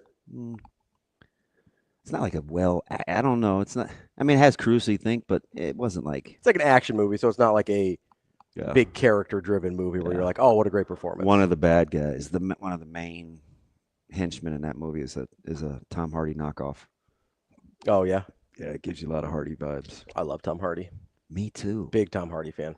So my mom was a little bothered the other day because. Oh, does The Wire count? Yeah, but I didn't sit through it. I've seen The Wire. I don't know. Yeah, I'd count The Wire. I do. Can I just say it's overrated? I did not make it through The Wire. I know it's a hot take. It's overrated. Sorry, you were talking about your mom. Which, by the way, have you heard from Omaha Ryan? It's been a couple weeks maybe. Man, I better check on him. Yeah. But he's a big Wire guy. But I left the subtitles on, super small. Like I can move it and put it in the left corner, and it's small. She's like, "Oh, you left subtitles on the TV," and I was like, "Oh, my bad." I said, used to it because a lot of the movies I seem to watch or gravitate towards either have like thick accents or they're English drama series or there's something. So I can't understand, and I think that's going to be how Mobland is too. Yeah, I need to get on Mobland. I'm really excited to watch that one. Me too. I kind of just tend to leave the captions on all the time now. Me too. Like it's just easier. Yeah, especially if I can get them. Yeah, get in a corner. Screen. Yeah, absolutely. Coming up next, we got Brian Edwards here on Hurrdat Sports Live.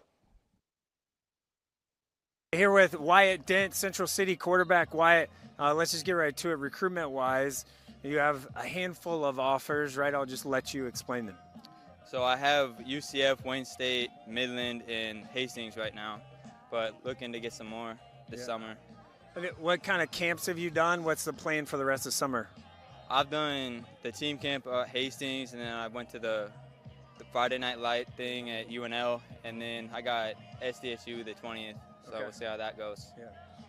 Central City, obviously, I want to talk about this 7-on-7 event that we've done the last couple of years. What do you like the most about this event? I like it because we just like team bond a lot, gets us prepared for the season, and gets our skill guys like more reps and stuff with the younger guys and things. So it just gets us prepared for the normal season. Feels like it makes us way 10, 20 times better.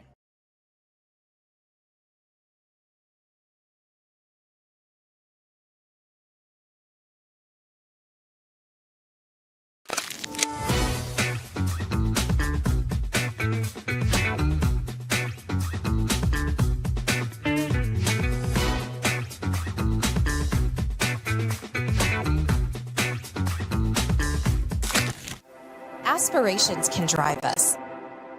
Sometimes a simple gesture is what fuels the pursuit of a dream. When it's time to make your dream a reality, we are here to help.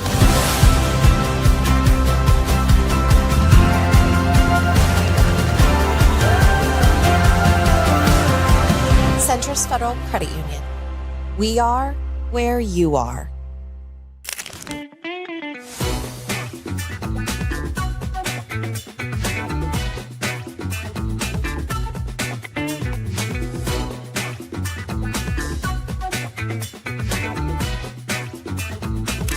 Coach Larry Martin after a 7-on-7 championship where you guys won. Wow, right? Like 10 years ago, probably wouldn't have thought that.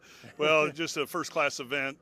Thank you for you organizing this and doing it, and obviously Mike for hosting it, Coach Huffman down here with his staff, because we've done some of these things before, and those things aren't easy to do. So we appreciate you guys' support, your support especially, because I know how committed you are to the student athletes in all sports, all over the state of Nebraska. Yeah, well, thank you for that. Max Clark, Darian Jones, Jermaine Dortch, your secondary really stepped up today. Yeah, it's just fun to watch them go compete, get on the same page, mix in some different coverages and stuff like that. Obviously in 7-on-7, it's a little bit tougher on the defensive side. They got to cover longer, and the quarterbacks usually aren't under very much distress. But, just the communication, getting hands on guys, trying to, just teach, where you're vulnerable at in the different coverages. But proud of those guys. Yeah, they really did. You could tell they're veterans. They've done a lot of this 7-on-7 stuff with Steve's teams, with Warren Academy, and you can definitely tell that.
You're listening to Hurrdat Sports Live. Now, Vegas insider, senior handicapper, and fan of the cold Budweiser bottles, Brian Edwards. It's got to be touchdown, touchdown, touchdown. Brian Edwards. I don't really love it. Brian Edwards. The way they're using the cream cheese to butter the bagel. Brian Edwards. I'm going with the cowgirl. Here is Brian Edwards.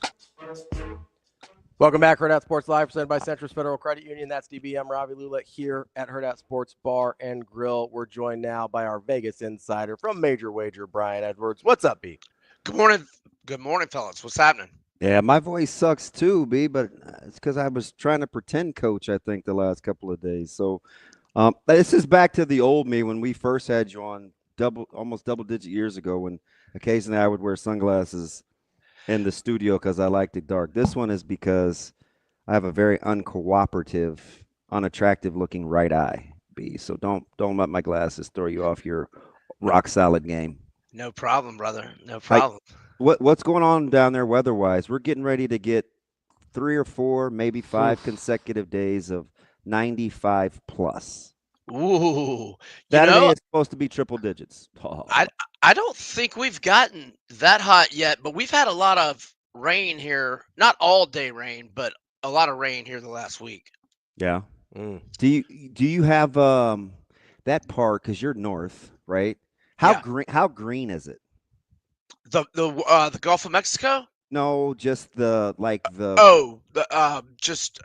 trees. Vegetation, yeah. Yeah. Lots. Like even in I live close to like a national forest park deal. So during the wintertime, right when it's getting dark after the time changes in November around 6, there's usually we got to put a lock on the trash because there's some bears coming around sniffing around for the trash. Okay. Gonna probably have to go ahead and find someplace different to live. I don't generally think of Florida and bears. I don't either, but when I moved to this neighborhood, I just started to. Wow, that's incredible. My poor dogs. You gotta watch out, man. For real. Although we have to worry about like wolves, or not wolves, but like coyotes, especially because you got little dogs. Yeah. Anyway, B. So how are we doing, man? Are you in or out, critical, not critical of Haliburton and kind of how this whole thing has unfolded as the storyline? Okay, I've been I was finishing my Vandy preview this morning, and so I have not even looked, but I'm looking now. Is it still 6.5? Is my computer's acting slow? Okay, here we go. Yeah, still 6.5. So that tells me we don't have any idea of whether he's going to play or not. And so I'm not even really handicapping it until I know. If I see him, looks like he's moving around pretty good, I might take the Pacers. If he's in street clothes, what do you think the line jumps up to if he's in street clothes? 7.5, 8, right? Oh, it's more than that. I'll say almost more. 9.5. Yeah. Okay. I mean, Oklahoma City's been 9.5 in some of these. Well, they've been double digits at home. Yeah, when they've been healthy, like when Haliburton's been healthy. So I think on the road with no Haliburton, I think you're looking at 9.5. Yeah, I would agree. I was thinking they went. I mean, halfway. you get 5.5 when he does play. Right. Well, I was thinking it was 5 before the report on Tuesday. So I was thinking they went halfway, 1.5 for 6.5, and would go to 8. But now that I think about it more, I think you are probably right. It's probably will be more. I think the assumption is he's going to at least try and play. So they probably went close to a third of the way. Yeah. That would be my guess. Yep. No, that makes all the sense in the world. I also, this is, I guess, more philosophical than it is actually kind of like handicapping here, B. But I do wonder a lot, because I go back, I'm a big Warriors fan. So I go back to like 2016 when like Steph Curry clearly was injured and plays through it and then gets killed for not playing well. But on the other side, if you sit out for an injury that's not a season ender, you get killed for not playing as well. Like, there's really no way Haliburton can win here unless he goes out, plays injured, and kills it. Like, he's in a really terrible situation. I've got one scenario where it'll be okay. TJ McConnell gets 35 minutes and scores 25 points and 8 assists and 5 steals and no turnovers, and the Pacers win, and Haliburton's okay for Game 7. That he's close to taking over that status in terms of how that city feels about him anyway. McConnell? Yeah, They love that dude. Oh, they love like that dude. he that would be go hero status, and I mean, because he's already flirting with it. Even in that scenario, though, B, you're still talking about because Haliburton came into the playoffs fighting the most overrated player in the league thing. So if McConnell goes out and they win without him, then he's still fighting. He's going back to fighting the overrated thing, right? Like I like Haliburton a lot. I think he's a really good player. We've had plenty of hard conversations about Haliburton, but I don't know what he is in terms of the pantheon of the league right now. But I really think he's in a weird, awkward spot here. Well, I think he's been spectacular in the playoffs. It's funny, the McConnell thing. So I was on the radio. I do this show on Fridays in Little Rock, and they were throwing out all these different prop bets for me. And my accounts have not been giving me TJ McConnell props. So I just asked about the TJ McConnell props. So this was ahead of Game 4 on Friday of last week. And I said, what do you got for McConnell? And they said 10 points or more plus 180. And they said 15 points or more plus 700. I said, I doubt he gets to 15, but let's do the 10 for plus 180. And I couldn't bet it, so I didn't lose. But he had 8 points, was like 5:22 left in the second quarter and didn't score again. But then he had 15, and it was still the third quarter the other night, which would have been the plus 700. But that was in the next game, not that Game 4 on Friday. All right, you want to tackle some win totals? Yeah, I'm ready for those three teams y'all brought up. Who you want to start with? Let's start with UCLA. That's what I was gonna say. They're intriguing. They've got a prized possession at quarterback. Fascinating. They're a fascinating team. Yeah. This ought to be interesting because I'm curious how you cap this. I've got them at 5.5 in terms of what the number's been set at. Is that where you're at as well? Yep, FanDuel, I just looked, had 5.5, shaded under minus 152, over plus 124. So they go 5-7 straight up last year, 6-5-1 against the spread. They brought in the number 37 overall recruiting class, 1 5-star, that's Nico. Only 2 4-stars. They were the number 20 class transfer specific, 31 transfers, 26 power 4. But only 1 5-star. That's Nico, obviously. The rest are 3 stars. But you look at last year, they had 7 one-possession games. They went 5-2 in those games. So all their wins were one-possession games. They lost their top 11 tacklers on defense. 5 starters back on offense. That's Phil Steele's mag. I don't know if that counts like transfers that were starters last year or what. But anyhow, I look at the schedule. I marked them initially 2-5 with 5 swing games. I got the wins at Northwestern and New Mexico. I guess Northwestern's not a guaranteed win, but I think they'll get it. The 5 swing games at UNLV, which I would say they'll probably be a small favorite. Post Odom, I'm curious to see what UNLV has left. Although I kind of like Dan Mullen. I know that's a sore subject for you there, B. But no, I'm good with Mullen. Me and Mullen are good. I think he's pretty good, and I think that's a good spot for him. And he got a lot of power for transfers. Yes.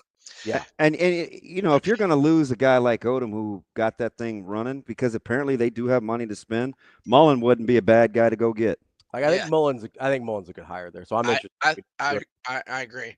I got the next swing game being at Sparty, which I think is could go either way. The next swing game being Maryland at home. I kind of lean UCLA there.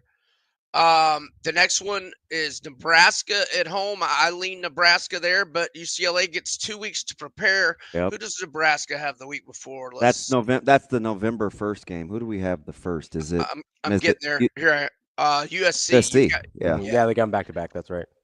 So, all right, and then I've got Washington at home being a swing game. Tough. So you've got. I just want to make sure for losses. You got them losing right out of the gates to Utah. Utah's a loss. Okay. I've got Penn State a loss, at Indiana a loss, at Ohio State a loss, and at USC a loss. Okay. All right. Now let me. They played them tough, but USC has the much better roster on paper. So let me grade the swing games. I'm gonna say they lose at UNLV to go to 2-6. I'm gonna say They win at Sparty 3-6. I'm gonna say they win against Maryland at home 4-6. I say they lose to Nebraska 4-7. I say they beat Washington at home and go 5-7. So I lean under, lean under, but it's minus 152 price, so it's a pass. Yeah, I think that makes sense to me. I don't love the way their schedule breaks out. Like a lot of their swing games or games that, like I would maybe put Indiana as a swing game on there, but it's at Indiana. At Wilmington? But it's at Indiana, so probably not. Well, I don't know why you don't think Indiana's going to be good. I think they're not going to be as good as they were last year. Well, that's it. Okay, so you're not going out on a limb saying they're not going to win 11 games. If I think they're in the 7 or 8 range, on a neutral site, that's about a flip. That's a swing game with UCLA. But then I said at Indiana means probably losing that one. I want to do Indiana next week. All right, we'll go Michigan. We're at note to self. Michigan before USC. Yeah. All right. So Michigan. This ought to be interesting. Number 8 overall recruiting class. Number 35 transfer specific. They've got 40 commits, 2 5-stars, 18 4-stars, 16 transfers, 8 Power 4, 3 4-star, 2 are from Bama, 1 being the running back, Justice Haynes. FanDuel 9.5 under minus 162, over plus 132. I got to mark 8-0 with 4 swing games. Swing game at Oklahoma week 2. Oklahoma's minus 2.5 at DraftKings. I'm gonna take that swing game and make it an L, because Underwood it'll be first career road game for Underwood, assuming he's the starter. I got to go Oklahoma there. All right, so that makes them 8-1. At Nebraska, they're a 3.5-point favorite. That's a tough one. I'm surprised. How is that not a swing game, B? Oh, Nebraska is a swing game for me. Oh, okay. Yeah, that's a swing game for me. I'm just saying Michigan's minus 3.5. I was locked in on 8-0, so I was like, I didn't get back. So he said no for sure losses, but you got swing games in there. I will say we have to remember Sharon Moore won't be there for the game at Lincoln. Oh, because that's one of his suspension games. Because they pick when they're suspended. Yeah, well, so they split it up, right? So it's he suspended Central Michigan, Nebraska, and Wisconsin, I think. All right, I want to come back to Nebraska. So 8-1 at USC. I kind of lean USC there. USC has got 2 weeks to prepare for that one. So I'm going to say 8-2. USC is fascinating to me. I don't know what to do with them. Yeah. And then Ohio State at home. That's a tough one. I think the line's 5.5, I believe. I mean, Michigan's owned them lately. I'm going to say this in June, and this can be DB's hot take. I think Ohio State is grossly overvalued right now. And we haven't seen the quarterback. I haven't seen the quarterback for Michigan either. I just think they're grossly overvalued. They got a lot of question marks. That offensive line was way better than I'll say. They lost a lot of really good players. Ton, man. And your OC and your DC. And off of Natty, you're going to have your offensive line coach. Complacency. I mean, that offensive line was pretty good. Yeah. OCDC, offensive line coach. That's tough, man. Starting with a new QB, 2 best running backs, offensive lineman gone. Like they lost a lot of dudes. Underwood will probably be playing its better football that time of year. I'm thinking of a W there, and then I have no idea on that Nebraska because how's Underwood going to be playing in September? I just haven't seen enough. If he wins the job, I'm just going to right. You bring in Garcia, who's been at 3 other schools in June. Why? And what about Mikey Keene? Do they still have him? Yeah. I mean, Mikey Keene's a adequate quarterback. I mean, he started 23 games at Fresno and 11 at UCF. He's got 34 career starts. I just can't. I'm going to tell you, Nebraska's winning that game. Okay. Nebraska's winning that game. Like, no Sharon Moore. They don't know what's going on at quarterback.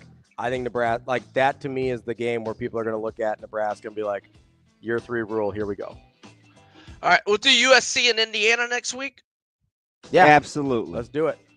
Yeah, but you have anything on the finals game tonight? I got to know if Haliburton's playing. Yeah. No totals or anything? You know what? Maybe Nembhard has not played that well. If Haliburton's out, I think he'll shoot more. If you can still get Nembhard over 10.5 points, I may go for that. Can you get him over like 4.5 turnovers too? Because he was just giving that. Yeah, they go through some crazy. Appreciate it, B. We'll talk to you later. Thanks, All B. right, see ya. That's Brian Edwards, our Vegas insider. We've got Michael Bruntz from Husker 24/7 coming up next.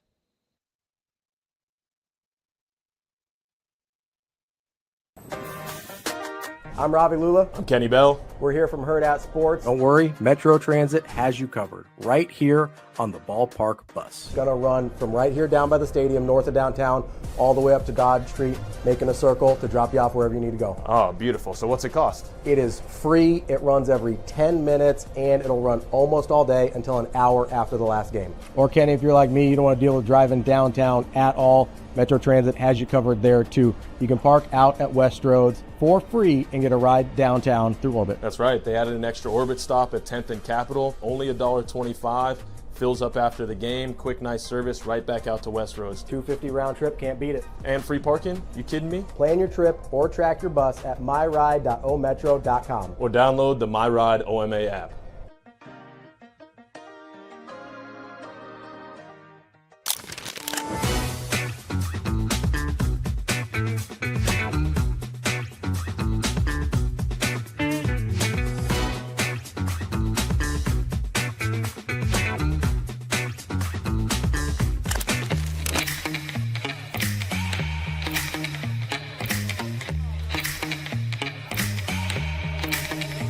Give me that cheddar, we getting Rico.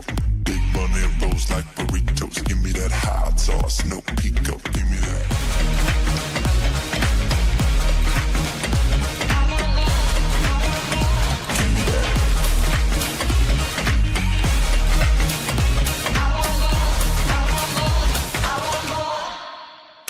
Jake, you're a Louisiana kid. How much does this mean to you right now? Yeah, I mean, it means a lot. This is everything that I've ever dreamed of, playing in front of all these great fans, playing with all the guys that I love so much. I mean, I couldn't be more excited for what's to come. How do you describe what Jared Jones just did today? I mean, I don't know. I've never seen anything like that. I mean, that's his second walk-off hit of the year. Biggest game of baseball we've ever played in, or at least I've ever played in. And for him to come through in that moment, that was something special. If you take a look in the dugout throughout the game, you guys are energetic, you're happy no matter what the score is, doesn't matter. Why do you guys have that attitude no matter what? We're tough and we're confident. I mean, we've played in every kind of baseball game that you can play. We've blown out people, we've been beat, we've came back. I mean, it's just the toughness of this team, like we're never out of it, and that showed right there at the end. Yeah, you got to step up for your team today in some big pinch hit situations. How were you able to do that?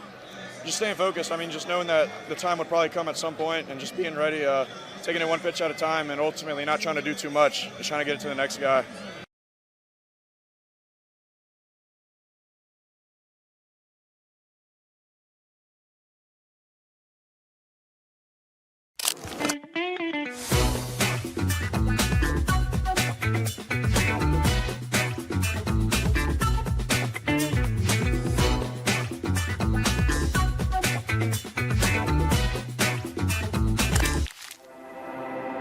A successful financial future is built one coin at a time. Whether you're just starting out or a seasoned saver, we've got the financial resources and team of experts who will be with you every step of the way. Centris Federal Credit Union. We are where you are.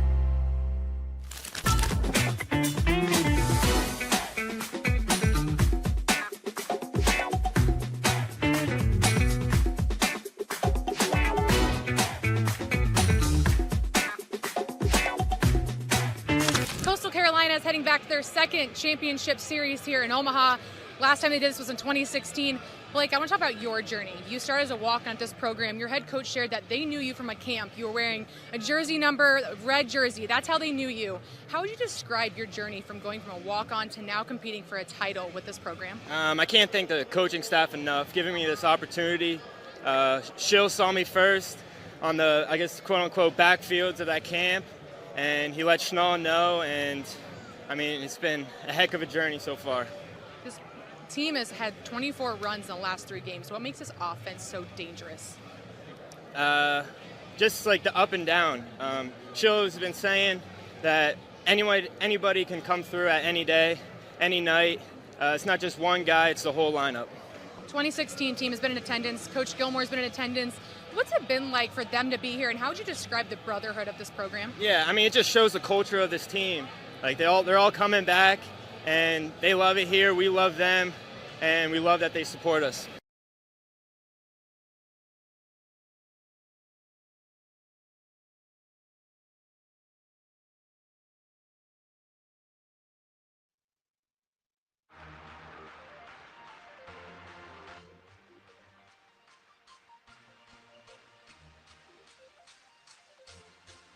Welcome to Hurrdat Sports Live.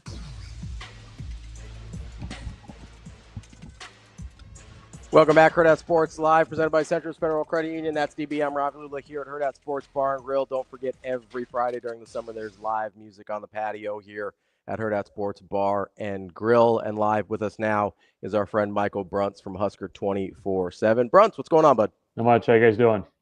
I'm good. No. The closest I have this week, Brunsey, to an overrated hot take. Okay. What do you got? You want to hear it? Yeah, of course. That's why I'm here. Okay. For what, relative to what I think they're replacing and the expectation level, I'm not going to say overrated, but I think my feel right now on June 19th is Ohio State is being grossly overvalued. Hot take? A little hot, like a loop. No, not even. It's simmering. Is that a simmering take? You gotta at least acknowledge that they're probably going to reload, I guess, right? Yeah. There's no question, and you have arguably the best offensive and defensive player in the conference, if not the country, in your secondary and at wide receiver. Yeah.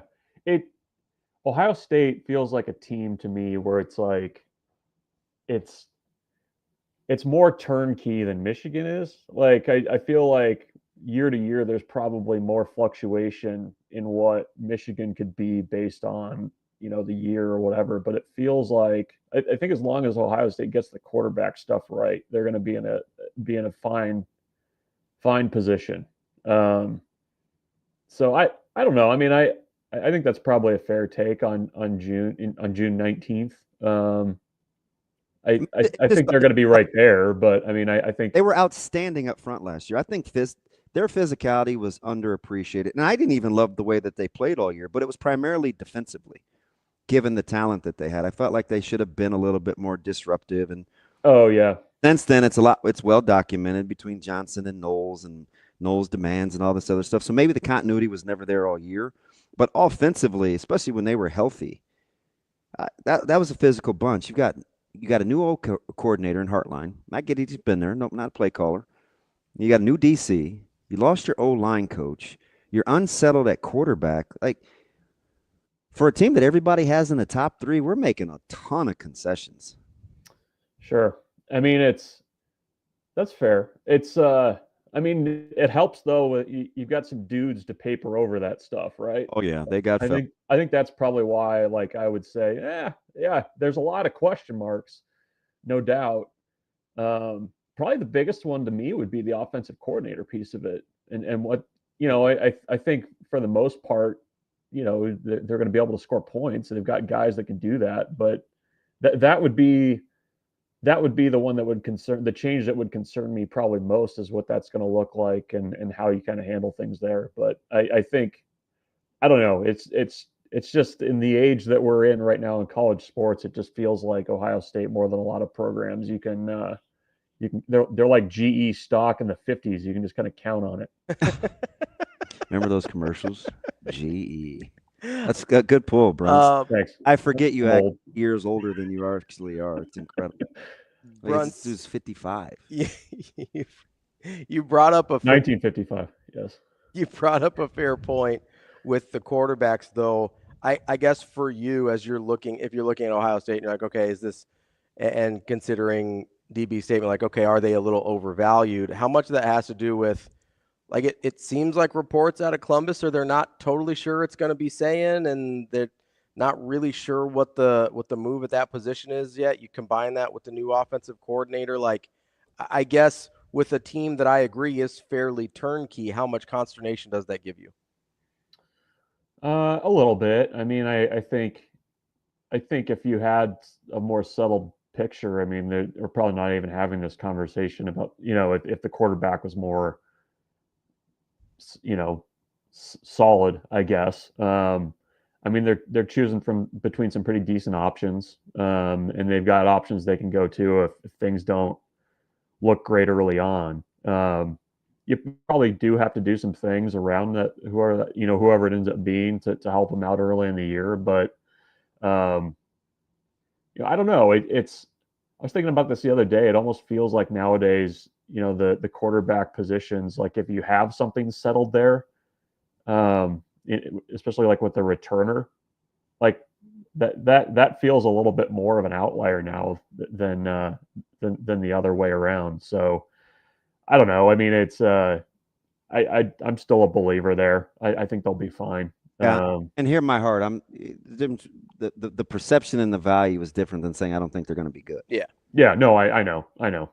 It's like, are they a 1 seed in the college football playoff, or are they closer to 8, 10, whatever? Yeah. And the more digging, right, as I'm doing the closer to the season about question marks, and now you get at least some news reports about quarterback jobs and kind of how the offseason is going. And I get it, it's the offseason, but I like to practice my deductive reasoning. I'm further convinced that this is as wide open as ever, because even if you love Penn State, you still don't really love Penn State. Mm-hmm. Right? They get the, Kotelnicki and Aller. I mean, are they going to be that explosive? Can Payne be the guy? How do they replace Warren? They sure are good defensively, but Abdul Carr, like you like them. You like them. Is it a deal where you like them more than anybody else, or you just love them on their own merit? Or Oregon, or I mean Georgia. What do we really know about Bobo and Gunnar Stockton? Right? I mean, Smart's been complaining all spring and summer so far about continuity and who hasn't been there. And Ty Simpson's got to start down in Bama. Even if you love Clemson, does anybody actually love Clemson, or do they just look better than anybody else because they're loaded in the draft? And you look at it and you go, they're playing in the ACC. Florida State's We always down, give whatever. them the but, and they're probably the most complete. They might be. So it's just this might be a wild year.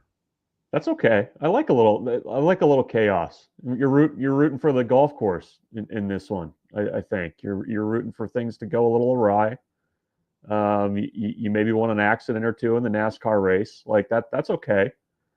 Like I don't know. I mean, if we're gonna do the playoff thing, and I'm fine with chaos. Like I'm good with chaos. Give me chaos. It doesn't help you in June when you're kind of trying to line things up and who's going to be good and who's not. But if we get into it and there's some chaos, I'm okay with that. Speaking of some potential chaos, DB and I have been sort of batting this around for the last day or so, but big deal, little deal, not a deal at all about Michigan bringing in Jake Garcia in June at quarterback, when we all sort of just assumed Bryce Underwood was going to pull a Dylan Raiola and have that thing from the jump. Maybe a little deal. I don't know if it's a huge deal. You still assume Underwood's going to start? What's that? Still assume Underwood's going to start? I think so. I mean, what is this, Garcia's fourth school? I mean, it helps to have a veteran guy there, I suppose, in case you have to go there. It's a little bit of a backstop, but I mean, I think for a number of reasons, it's probably trending towards Underwood. That would be the upset of upsets if he's not the guy. But I mean, if you have some freshman mistakes and it takes a little while for that to catch, it helps to have a guy like that kind of waiting in the wings and being around if you need to. So I don't know. When I saw that, it didn't raise my eyebrows too much, but if that was Nebraska, we would lose our minds. Well, I mean, it's a different bubble, right? I mean, it's not like Michigan's but it's your same evaluation. It's not Michigan's it's not like Michigan's a totally sane fan base. Like, you know what I mean? It's like, I mean, Mike Keene is still there, right? Underwood is there. It's June. That's not even a reach that it's at least intriguing. It's certainly not a shoulder shrug, is it? It's more than a shoulder shrug. I'm not like I don't know. I just don't. It doesn't move me that much. Maybe I'm. No, and I get it. You may just be desensitized, but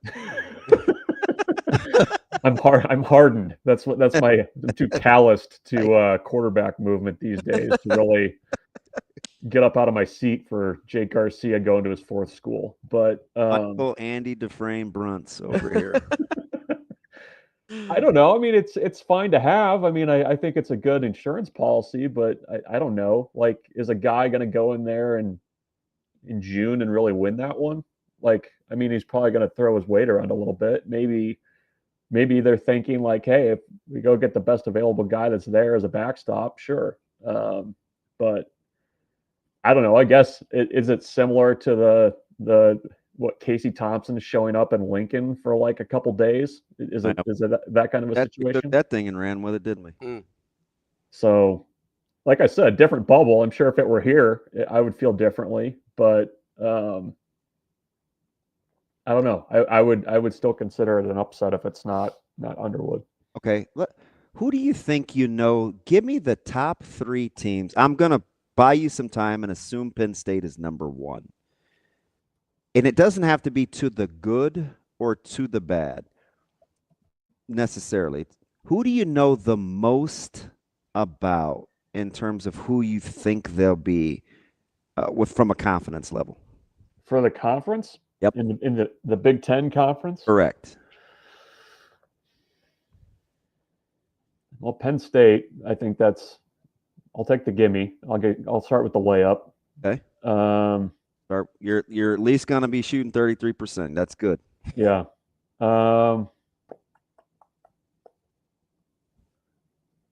It's crazy.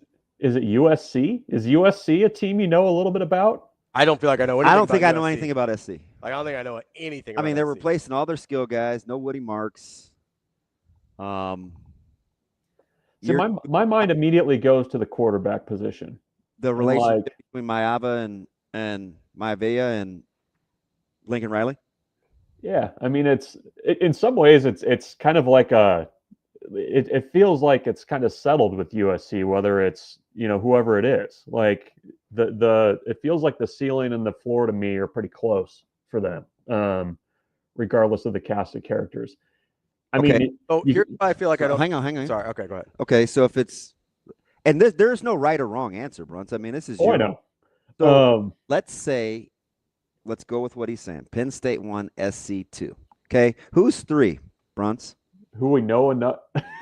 I mean, Iowa hasn't changed for 15 years, and they've got a decent quarterback there. And they've upgraded there. The comp Brewster and Gronowski will be good together. Now, how effective they'll be, I don't know, but you kind of know what it's going to be, right? Like they'll be better. They'll be a better tandem than they've had since I don't know a while.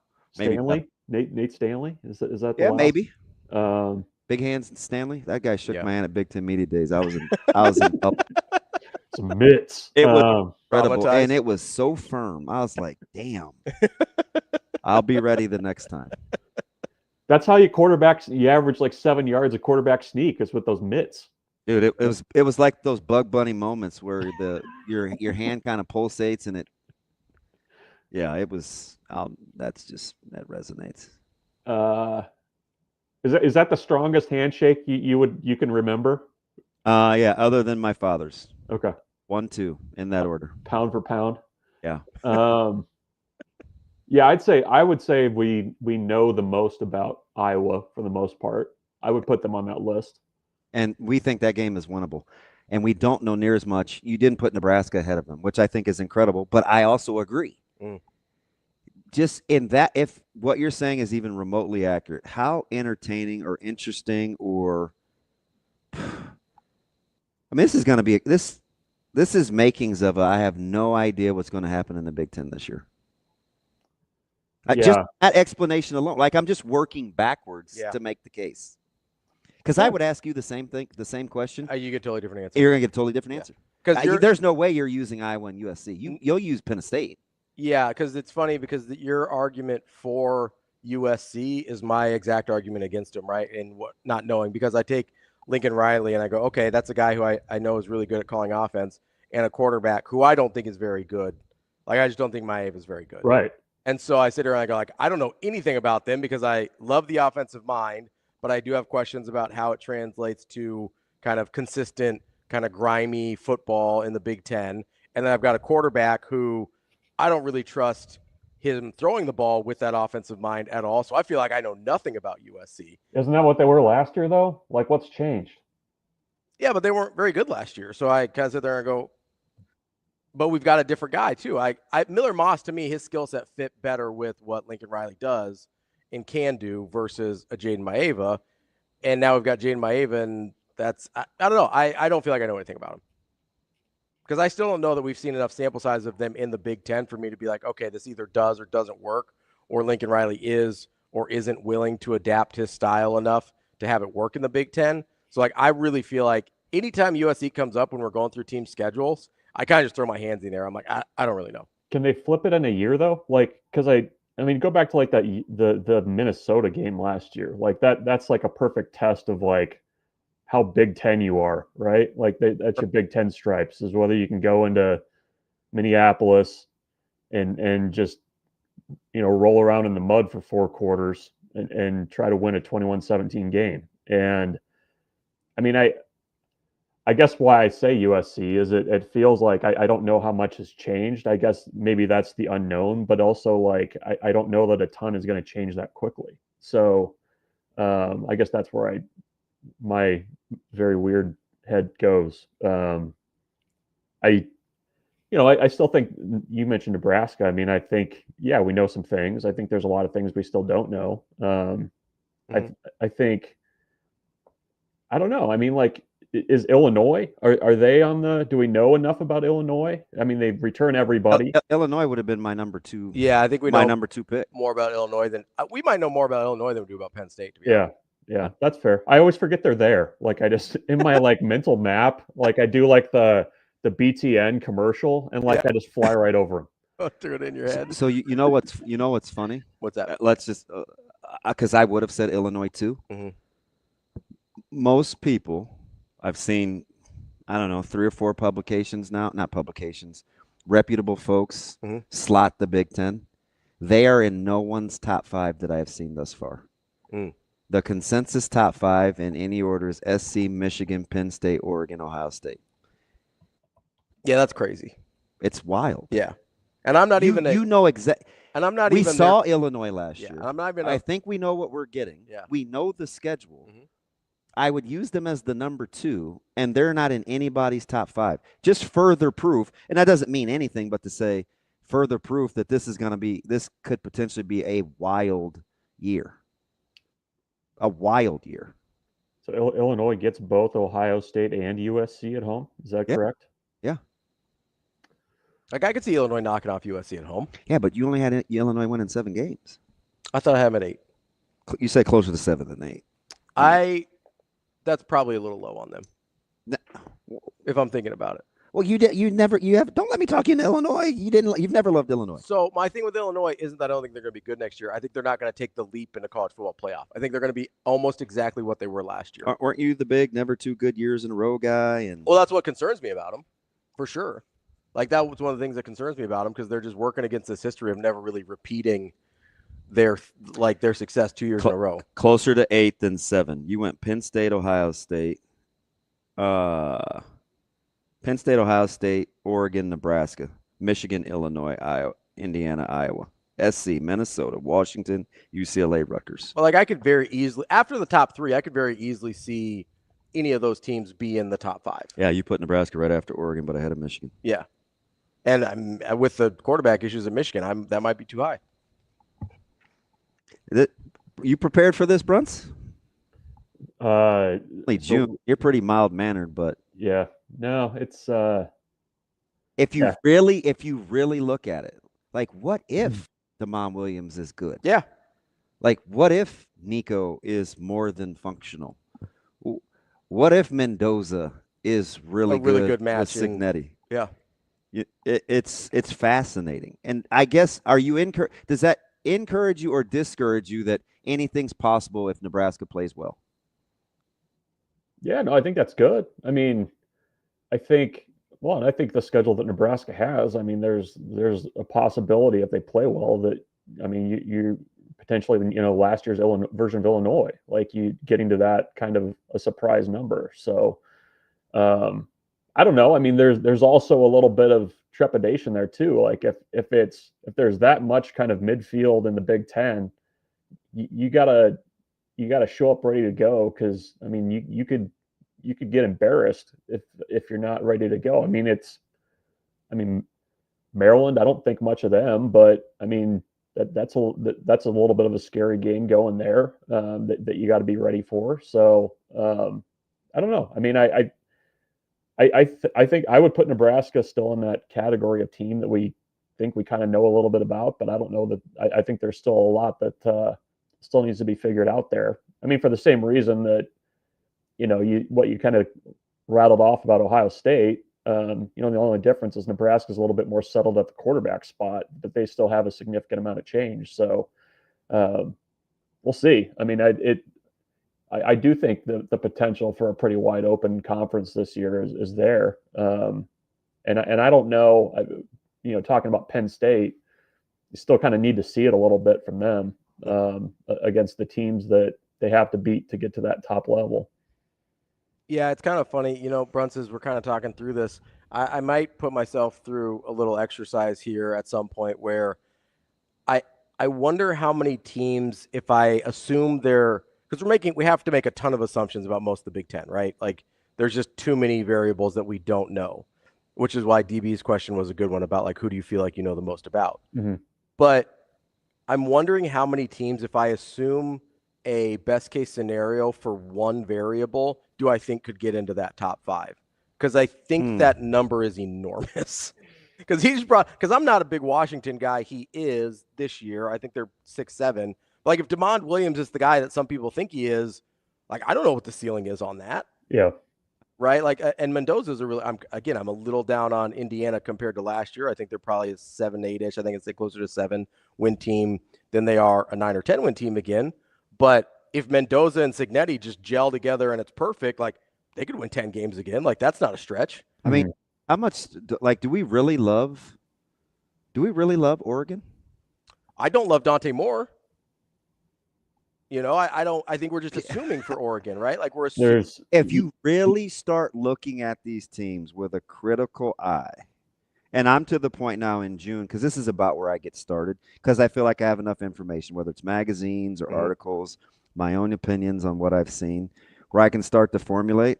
I've never been more unsure about the conference, and I think it's as well coached a conference as there is in the country, but that's all I'm really ready to say. Like I know for absolute sure.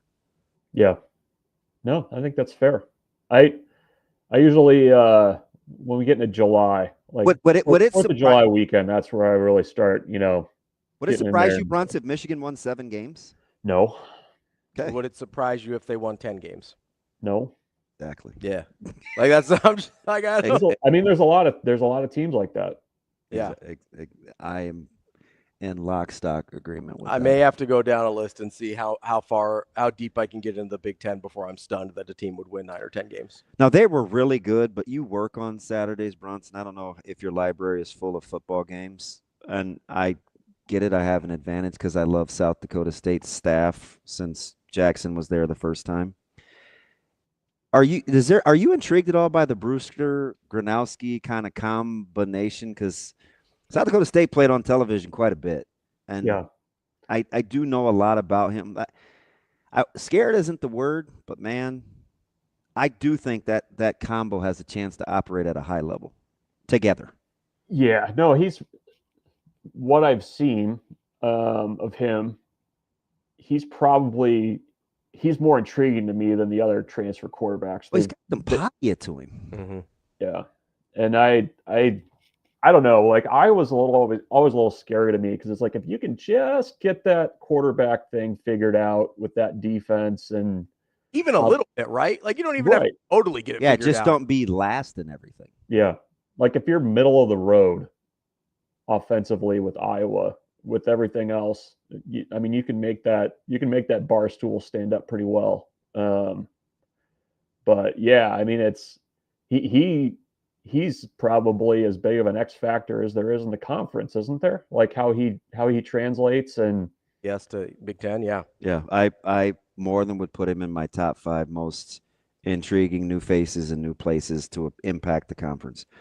No question. I feel like we talk about Iowa's offense the way we talk about Nebraska's special teams, where it's like if I had to come up with a ranking off the top of my head, I mean, Gronowski's is more intriguing than Key and Hunter. And we act like that's the whole key to what we need. So I'd put him ahead of both those two. Would you put him ahead of Nico as far as wild cards? No. Okay. Because that's probably my one. Nico's probably my one in terms of wild cards. Do you feel like you know more about Nico or Gronowski? I feel like I know more about Nico because he played in a power conference and was productive. Yep, I'm the exact same way. Like an FCS to Big Ten jump is a big jump. I think Gronowski's good, but that's that's my only hesitation. That's my only hesitation on Gronowski. I think I know exactly who he is as quarterback. I just don't know what it looks like. I don't know what it looks like. I don't know what it looks like against guys that can be as athletic and as playmaking. Because it's probably a good situation for him though, because you basically have a tried and true tradition of not having to have your quarterbacks win you games, so there's not a lot of pressure there, but the ceiling's high. Yeah, I mean, I'm the guy that's been sitting here like just pounding on the table saying we can't assume that John Mateer is going to be good because he's going from Washington State to the SEC, and you look at his schedule last year, and only plays 2 power conference teams, whatever. So if I think that's true about John Mateer, I also have to think that's true about Mark Gronowski, right? About changing levels and what that looks like with whether his game translates. So that to me is a big question mark. But there is, like I was saying this earlier, like I feel like it's the same thing with Iowa's offense and Nebraska special teams. We feel like if they can just get from disastrous to below average, then that makes a huge difference. Like if Nebraska special teams can just like not actively lose you games, below average instead of dreadful. Like it's the same thing with Iowa's offense, right? Just don't be last place in everything, like you said, and just go from dreadful simply to below average, and all of a sudden you don't know what to do with that team anymore. Yeah, I'm going to make sure, because I have to be patient, because I know a lot of people don't have the same – we don't know enough. We haven't seen enough. Mm-hmm.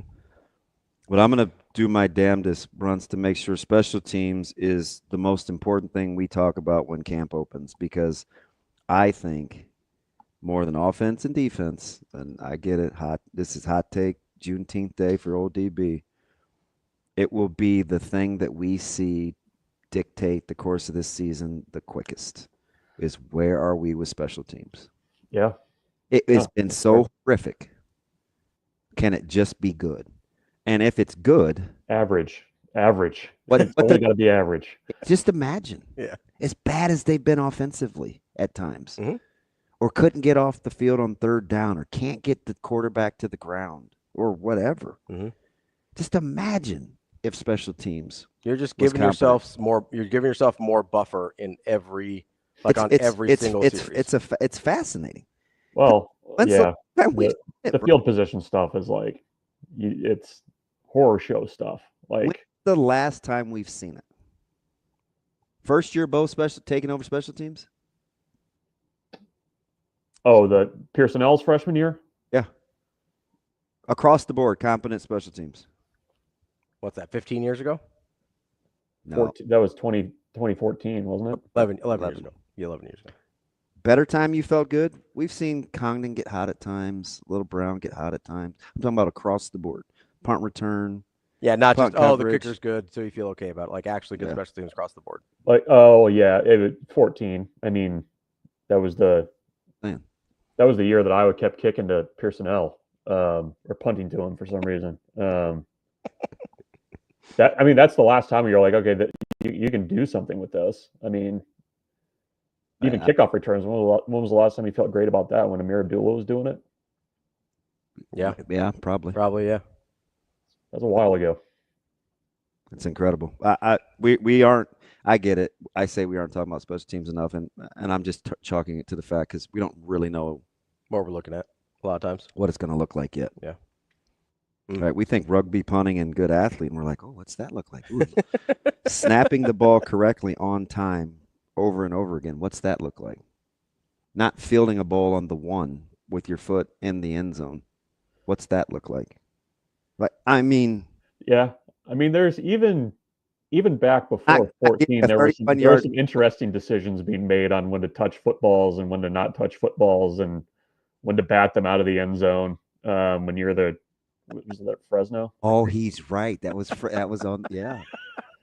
Oh my gosh, Bruntz, I forgot about that. There's that one. There's been a number of kicks caught at the 1 and stepped out of bounds. It's not good.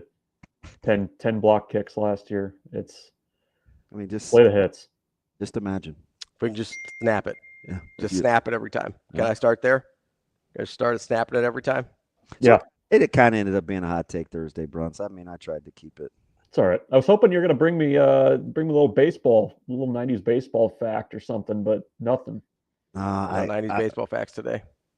Next week. I should have went to Plan B, but we didn't start with baseball. No, we didn't. That's my bad. We got right into football. Yeah, load them up. June 26th next week. It's going to be. We're almost to that point. We're almost that awkward couple days on SportsCenter back in the 90s when they had no highlights to show. We're on the All-Star game. With the old open mode. All right, Bruntz. That's right. Bruntz, we appreciate the time. As always, we'll talk to you next week with some nice baseball. Yes, I'm writing it down right now. Thanks, Andy. Yeah, but our guy, Michael Bruntz, Husker 24/7. We will be back here in just a minute. We're going to talk to our friend Sean Deveney of Heavy.com, a little NBA on tap as the finals look like they're going to be wrapped up tonight, if I had to guess. You chalking? I think they're going to get done. Is there a line out yet? I think B said it was 6.5. We're still waiting on some Haliburton. If it's 6.5, they think Haliburton's playing. Yeah, I think Haliburton's playing. I think he's playing. I don't know how good he's going to be. That's CB. He's out there, right? That's where the magic happens. It's Hurrdat Sports Live.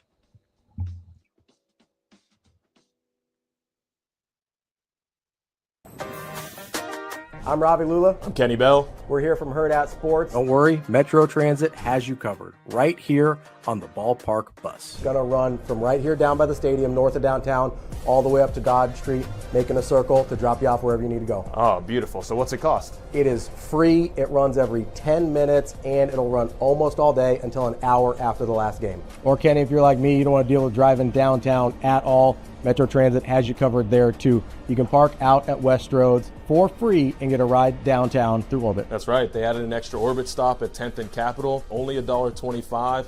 Fills up after the game. Quick, nice service right back out to West Roads. $2.50 round trip. Can't beat it. And free parking? You kidding me? Plan your trip or track your bus at myride.ometro.com. Or download the MyRide OMA app. Here with Wyatt Dent, Central City quarterback. Wyatt, let's just get right to it. Recruitment-wise, you have a handful of offers, right? I'll just let you explain them. So I have UCF, Wayne State, Midland, and Hastings right now, but looking to get some more this summer. What kind of camps have you done? What's the plan for the rest of summer? I've done the team camp at Hastings, and then I went to the Friday Night Light thing at UNL, and then I got SDSU the 20th. So we'll see how that goes. Central City, obviously, I want to talk about this 7-on-7 event that we've done the last couple of years. What do you like the most about this event?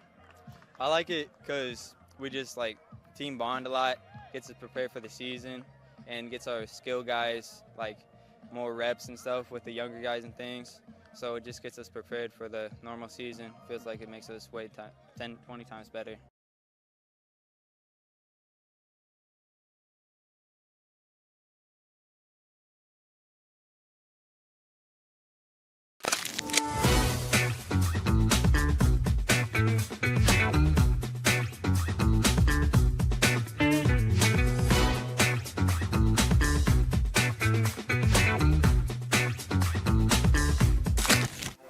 Aspirations can drive us. Sometimes a simple gesture is what fuels the pursuit of a dream. When it's time to make your dream a reality, we are here to help.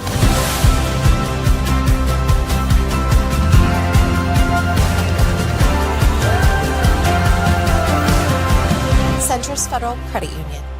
We are where you are.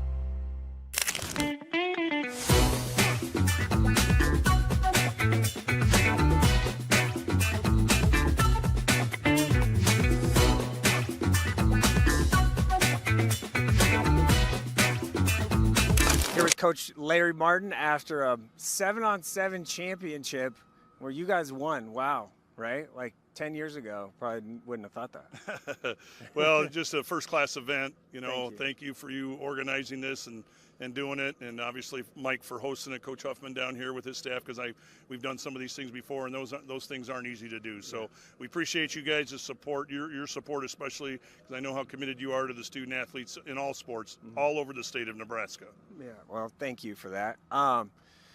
Max Clark, Darian Jones, Jermaine Dortch, your secondary really stepped up today. Yeah, it's just fun to watch them go compete, get on the same page, mix in some different coverages and stuff like that. Obviously in 7-on-7, it's a little bit tougher on the defensive side. They got to cover longer, and the quarterbacks usually aren't under very much distress. But, just the communication, getting hands on guys, trying to, just teach, where you're vulnerable at in the different coverages. But proud of those guys. Yeah, they really did. You could tell they're veterans. They've done a lot of this 7-on-7 stuff with Steve's teams, with the Warren Academy, and you can definitely tell that.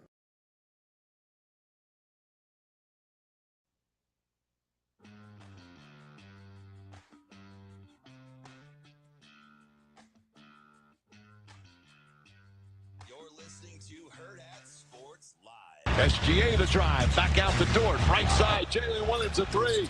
It's good. Taylor Williams knocks it down. Siakam offensive rebound. Now puts up a three. It's good. Pascal Siakam from downtown. It's a 2-point game. Akron turns it over, and that'll do it. The Oklahoma City Thunder now 1 win away from an NBA title. We're back here on Hurrdat Sports Live. That's DB. I'm Ravi Lulla here at Hurrdat Sports Bar and Grill, reminding you that even though the baseball championship has a couple days off, when it resumes, you'll still be able to go to ometro.com and have Metro Transit help you out on getting down to the ballpark. It's Championship Series. I can only imagine that there's going to be a ton of fans here. Maybe you don't want to navigate all that. You can take a free ballpark bus around downtown and the stadium, or park at the West Roads and take a bus all the way down, and don't even have to worry about parking at all. Go to ometro.com to plan your trip. We're going to talk to Sean Deveney here in just a minute about the NBA Finals. You seem surprised that I thought OKC was going to win tonight. No, I'm not surprised. I think most people think they do. I thought it was interesting that I still think the line should be more. And maybe covering isn't the same as just winning the game, but a foregone conclusion to win, given how Oklahoma City is healthy, and the Pacers are not. 6.5 looks like trap bait. It does. I just don't know what to do with it in terms of whether or not they think Haliburton's going to play. That's the X factor with the line for me. If the line is 5.5, 6.5, they clearly think Haliburton is playing. Yeah, unless they're giving way too much credit to home court for Indiana. Let's get to our guy, Sean Deveney. He's an NBA insider for Heavy.com. Sean, how are you this morning? I'm doing well. How are you? Good. My partner's accusing me of heckling him over a foregone conclusion tonight. You've seen stranger things happen in situations like this, haven't you? How much of this do you think will be about OKC's maturity in the moment versus what Indiana does or doesn't do? Yeah, I think and I think you're right. And, obviously the Tyrese Halliburton situation is a big thing, but I think that this series and really this whole postseason, looking back on it, has been about Oklahoma City and its development, its ability to handle these situations. They went through pretty much the same thing against Denver in the conference finals as what they're going through now with Indiana, where they lost the first game in a stunning fashion. They come back, they win the second game, and then they managed to win a game 4 on the road that they probably shouldn't have won. And to me, the game 4 against Denver and then the game 4 against Indiana, that's the real test of Oklahoma City and what they can become. If they lose either one of those games, then all of a sudden, they're down 3-1 and everything looks much dicier. But they've won both of those games, and I think, to me, that really set things into motion. So, yeah, I think you can go back to game 4 and say, that's where Oklahoma City won this series. That's where they've won this championship, just like they did in the Western Conference against Denver. Sean, I made this argument in real time that game 4 for Oklahoma City was important because not just obviously going down 3-1's a disaster, but it seemed to shatter the mystique of the Pacers in real time. Sometimes you see these boxers that are undefeated and you're not really sure how they're doing it, and then they take a loss. Roy Jones. Yeah, that's exactly what I was thinking of, actually. They take a loss, and then they take several after that in pretty short succession because this aura around them is shattered. I really felt like that proved true in Game 5, where Indiana's down 18. They get it all the way down to 2, but unlike seemingly every other time in the playoffs, they weren't able to get over that hump and get the win. Did you get that sense as the series was playing out that Oklahoma City finally shattered that kind of boogeyman close game aura that the Indiana Pacers has had through most of the playoffs? Yeah, I mean, I think that was sort of I think it was a situation where Oklahoma had to prove something to itself, but it had to prove something about Indiana, and that is that this has been quite a ride for the Pacers. It's been remarkable to watch, but there's a limit on it, and I think that's what we've seen. I mean, this isn't a team that's gotten accustomed really in the last few months. They haven't gotten accustomed to losing 2 in a row. So yeah, it is kind of like you guys brought up boxers. I'd bring up Ivan Drago from the Rocky movies when Rocky made him bleed. All of a sudden that changed everything. He's not a machine. Yeah, that's right. He's not a machine. There you go. and so yeah, to see that, and I think it did. Obviously, in addition to the Haliburton injury, but I think it did sort of the confidence that the Pacers have taken to these late game situations. I think it cracked it a little bit. So when you're taking a look at Oklahoma City and how the roster's constructed, you always kind of look at who's under contract. And listen, the NBA has tried to do their best to punish you for hoarding good players that you yourself drafted, which seems kind of backwards, but I get it. That's their answer to parity. But given how they're built and how far Presti's come in terms of some dark days and moving on from KD and Harden, and it's well documented with how Sam Presti's done this thing. Can you see them being built for the long haul?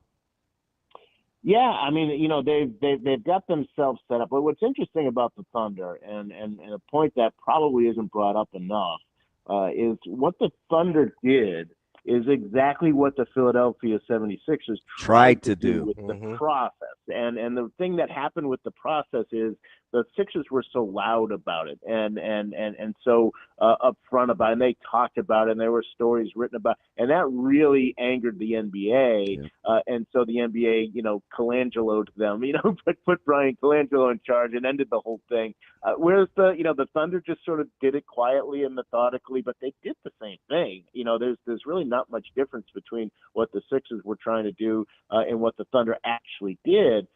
So now you're in a situation where, you're getting the fruits of all this. So yeah, it's a perfectly built situation.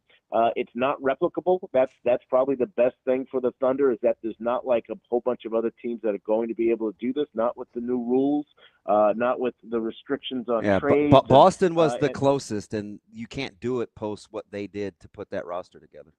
That's right, and the Celtics were at the point where they already had to start paying guys, and so they paid them, and now you see them, they're trying to get out of all those things that they paid, and the Thunder are still probably 2 years away, not next summer, but I think by the summer of 2027 is when a lot of these bills are going to come due, and they're going to have to figure out what they're going to do. But they've got the magic of draft picks. They've got this whole trove of draft picks, and everybody says, well, what are they going to do with all these draft picks? Well, they're going to draft new players and let some of these guys go, either by trade. When it comes time to pay Lou Dort a lot of money, they're going to trade Lou Dort. And, they know they can't have all the things.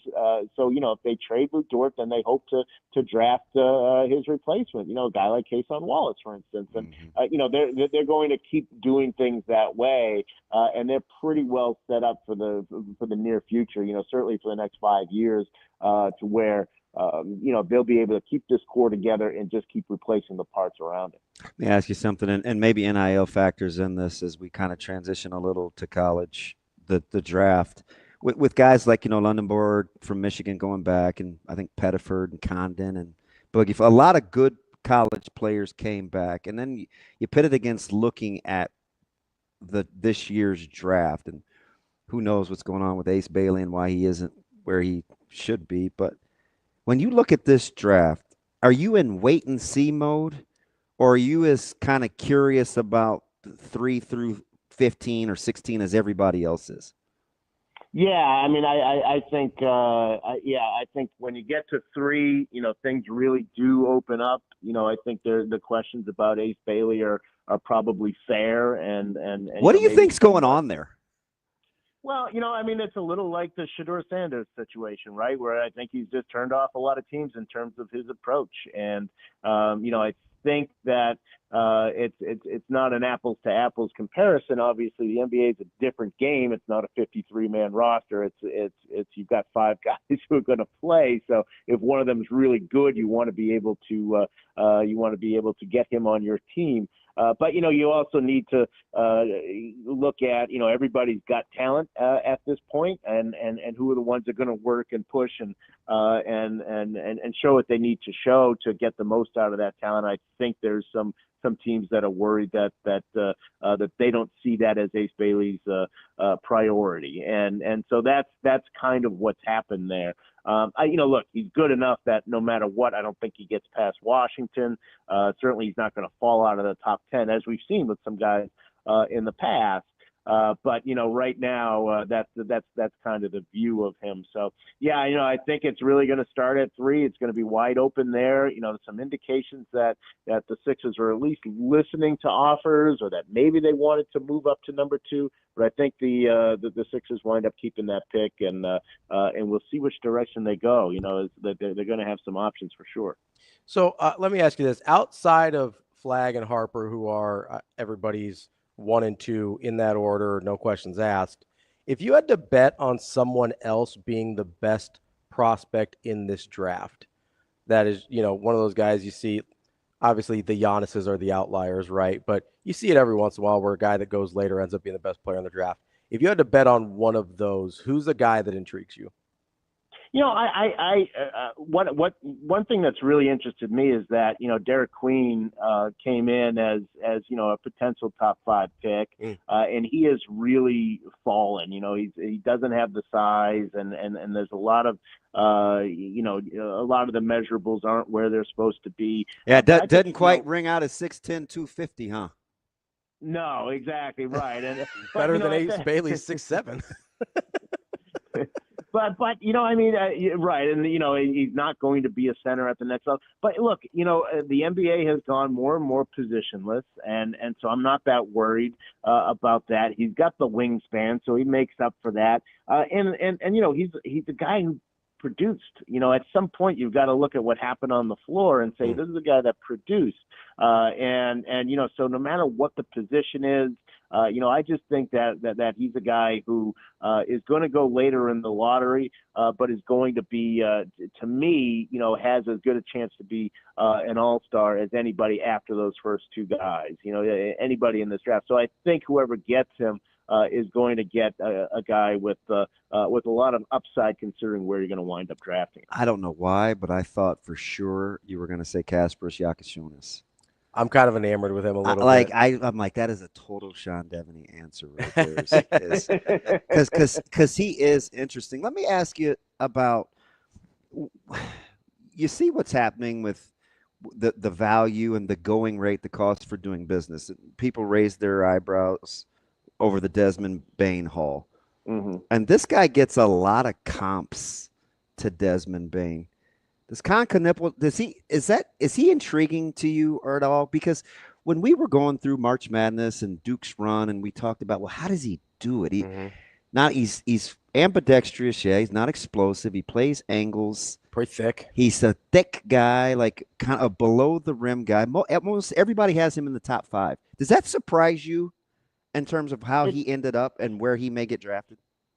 Yeah, it does. He does not have the measurables. He does not have. I think his wingspan was 6'6", and you start thinking of how he's going to defend guys, and it becomes pretty obvious that he's going to be a liability. And yet, you watch the tape and you watch what he did, and he was no doubt a very positive player on a really great team. So he's when you talk to scouts, he is as divisive as anyone. You've got guys that don't think that he's certainly don't think he's a top 10 pick. Some folks will say he's a fringe lottery pick. That he's not really a guy who you can kind of count on. But with his shooting ability, when you can shoot the way he does, you're going to get a look. And it's that secondary playmaking. That's what teams who like him look at him as a guy who can be sort of a second point guard out there, and can be a guy who can run the point when your point guard's sitting. So he's definitely divisive. I think there's no question about that. But there's definitely some real question marks about the measurables on him and what that's going to mean. If you're Liam McNeely, would you have stayed? Yeah, probably. I mean. You mentioned NIL, and that's such a big thing now. It's not like you go back to school and you're broke. You're sitting in the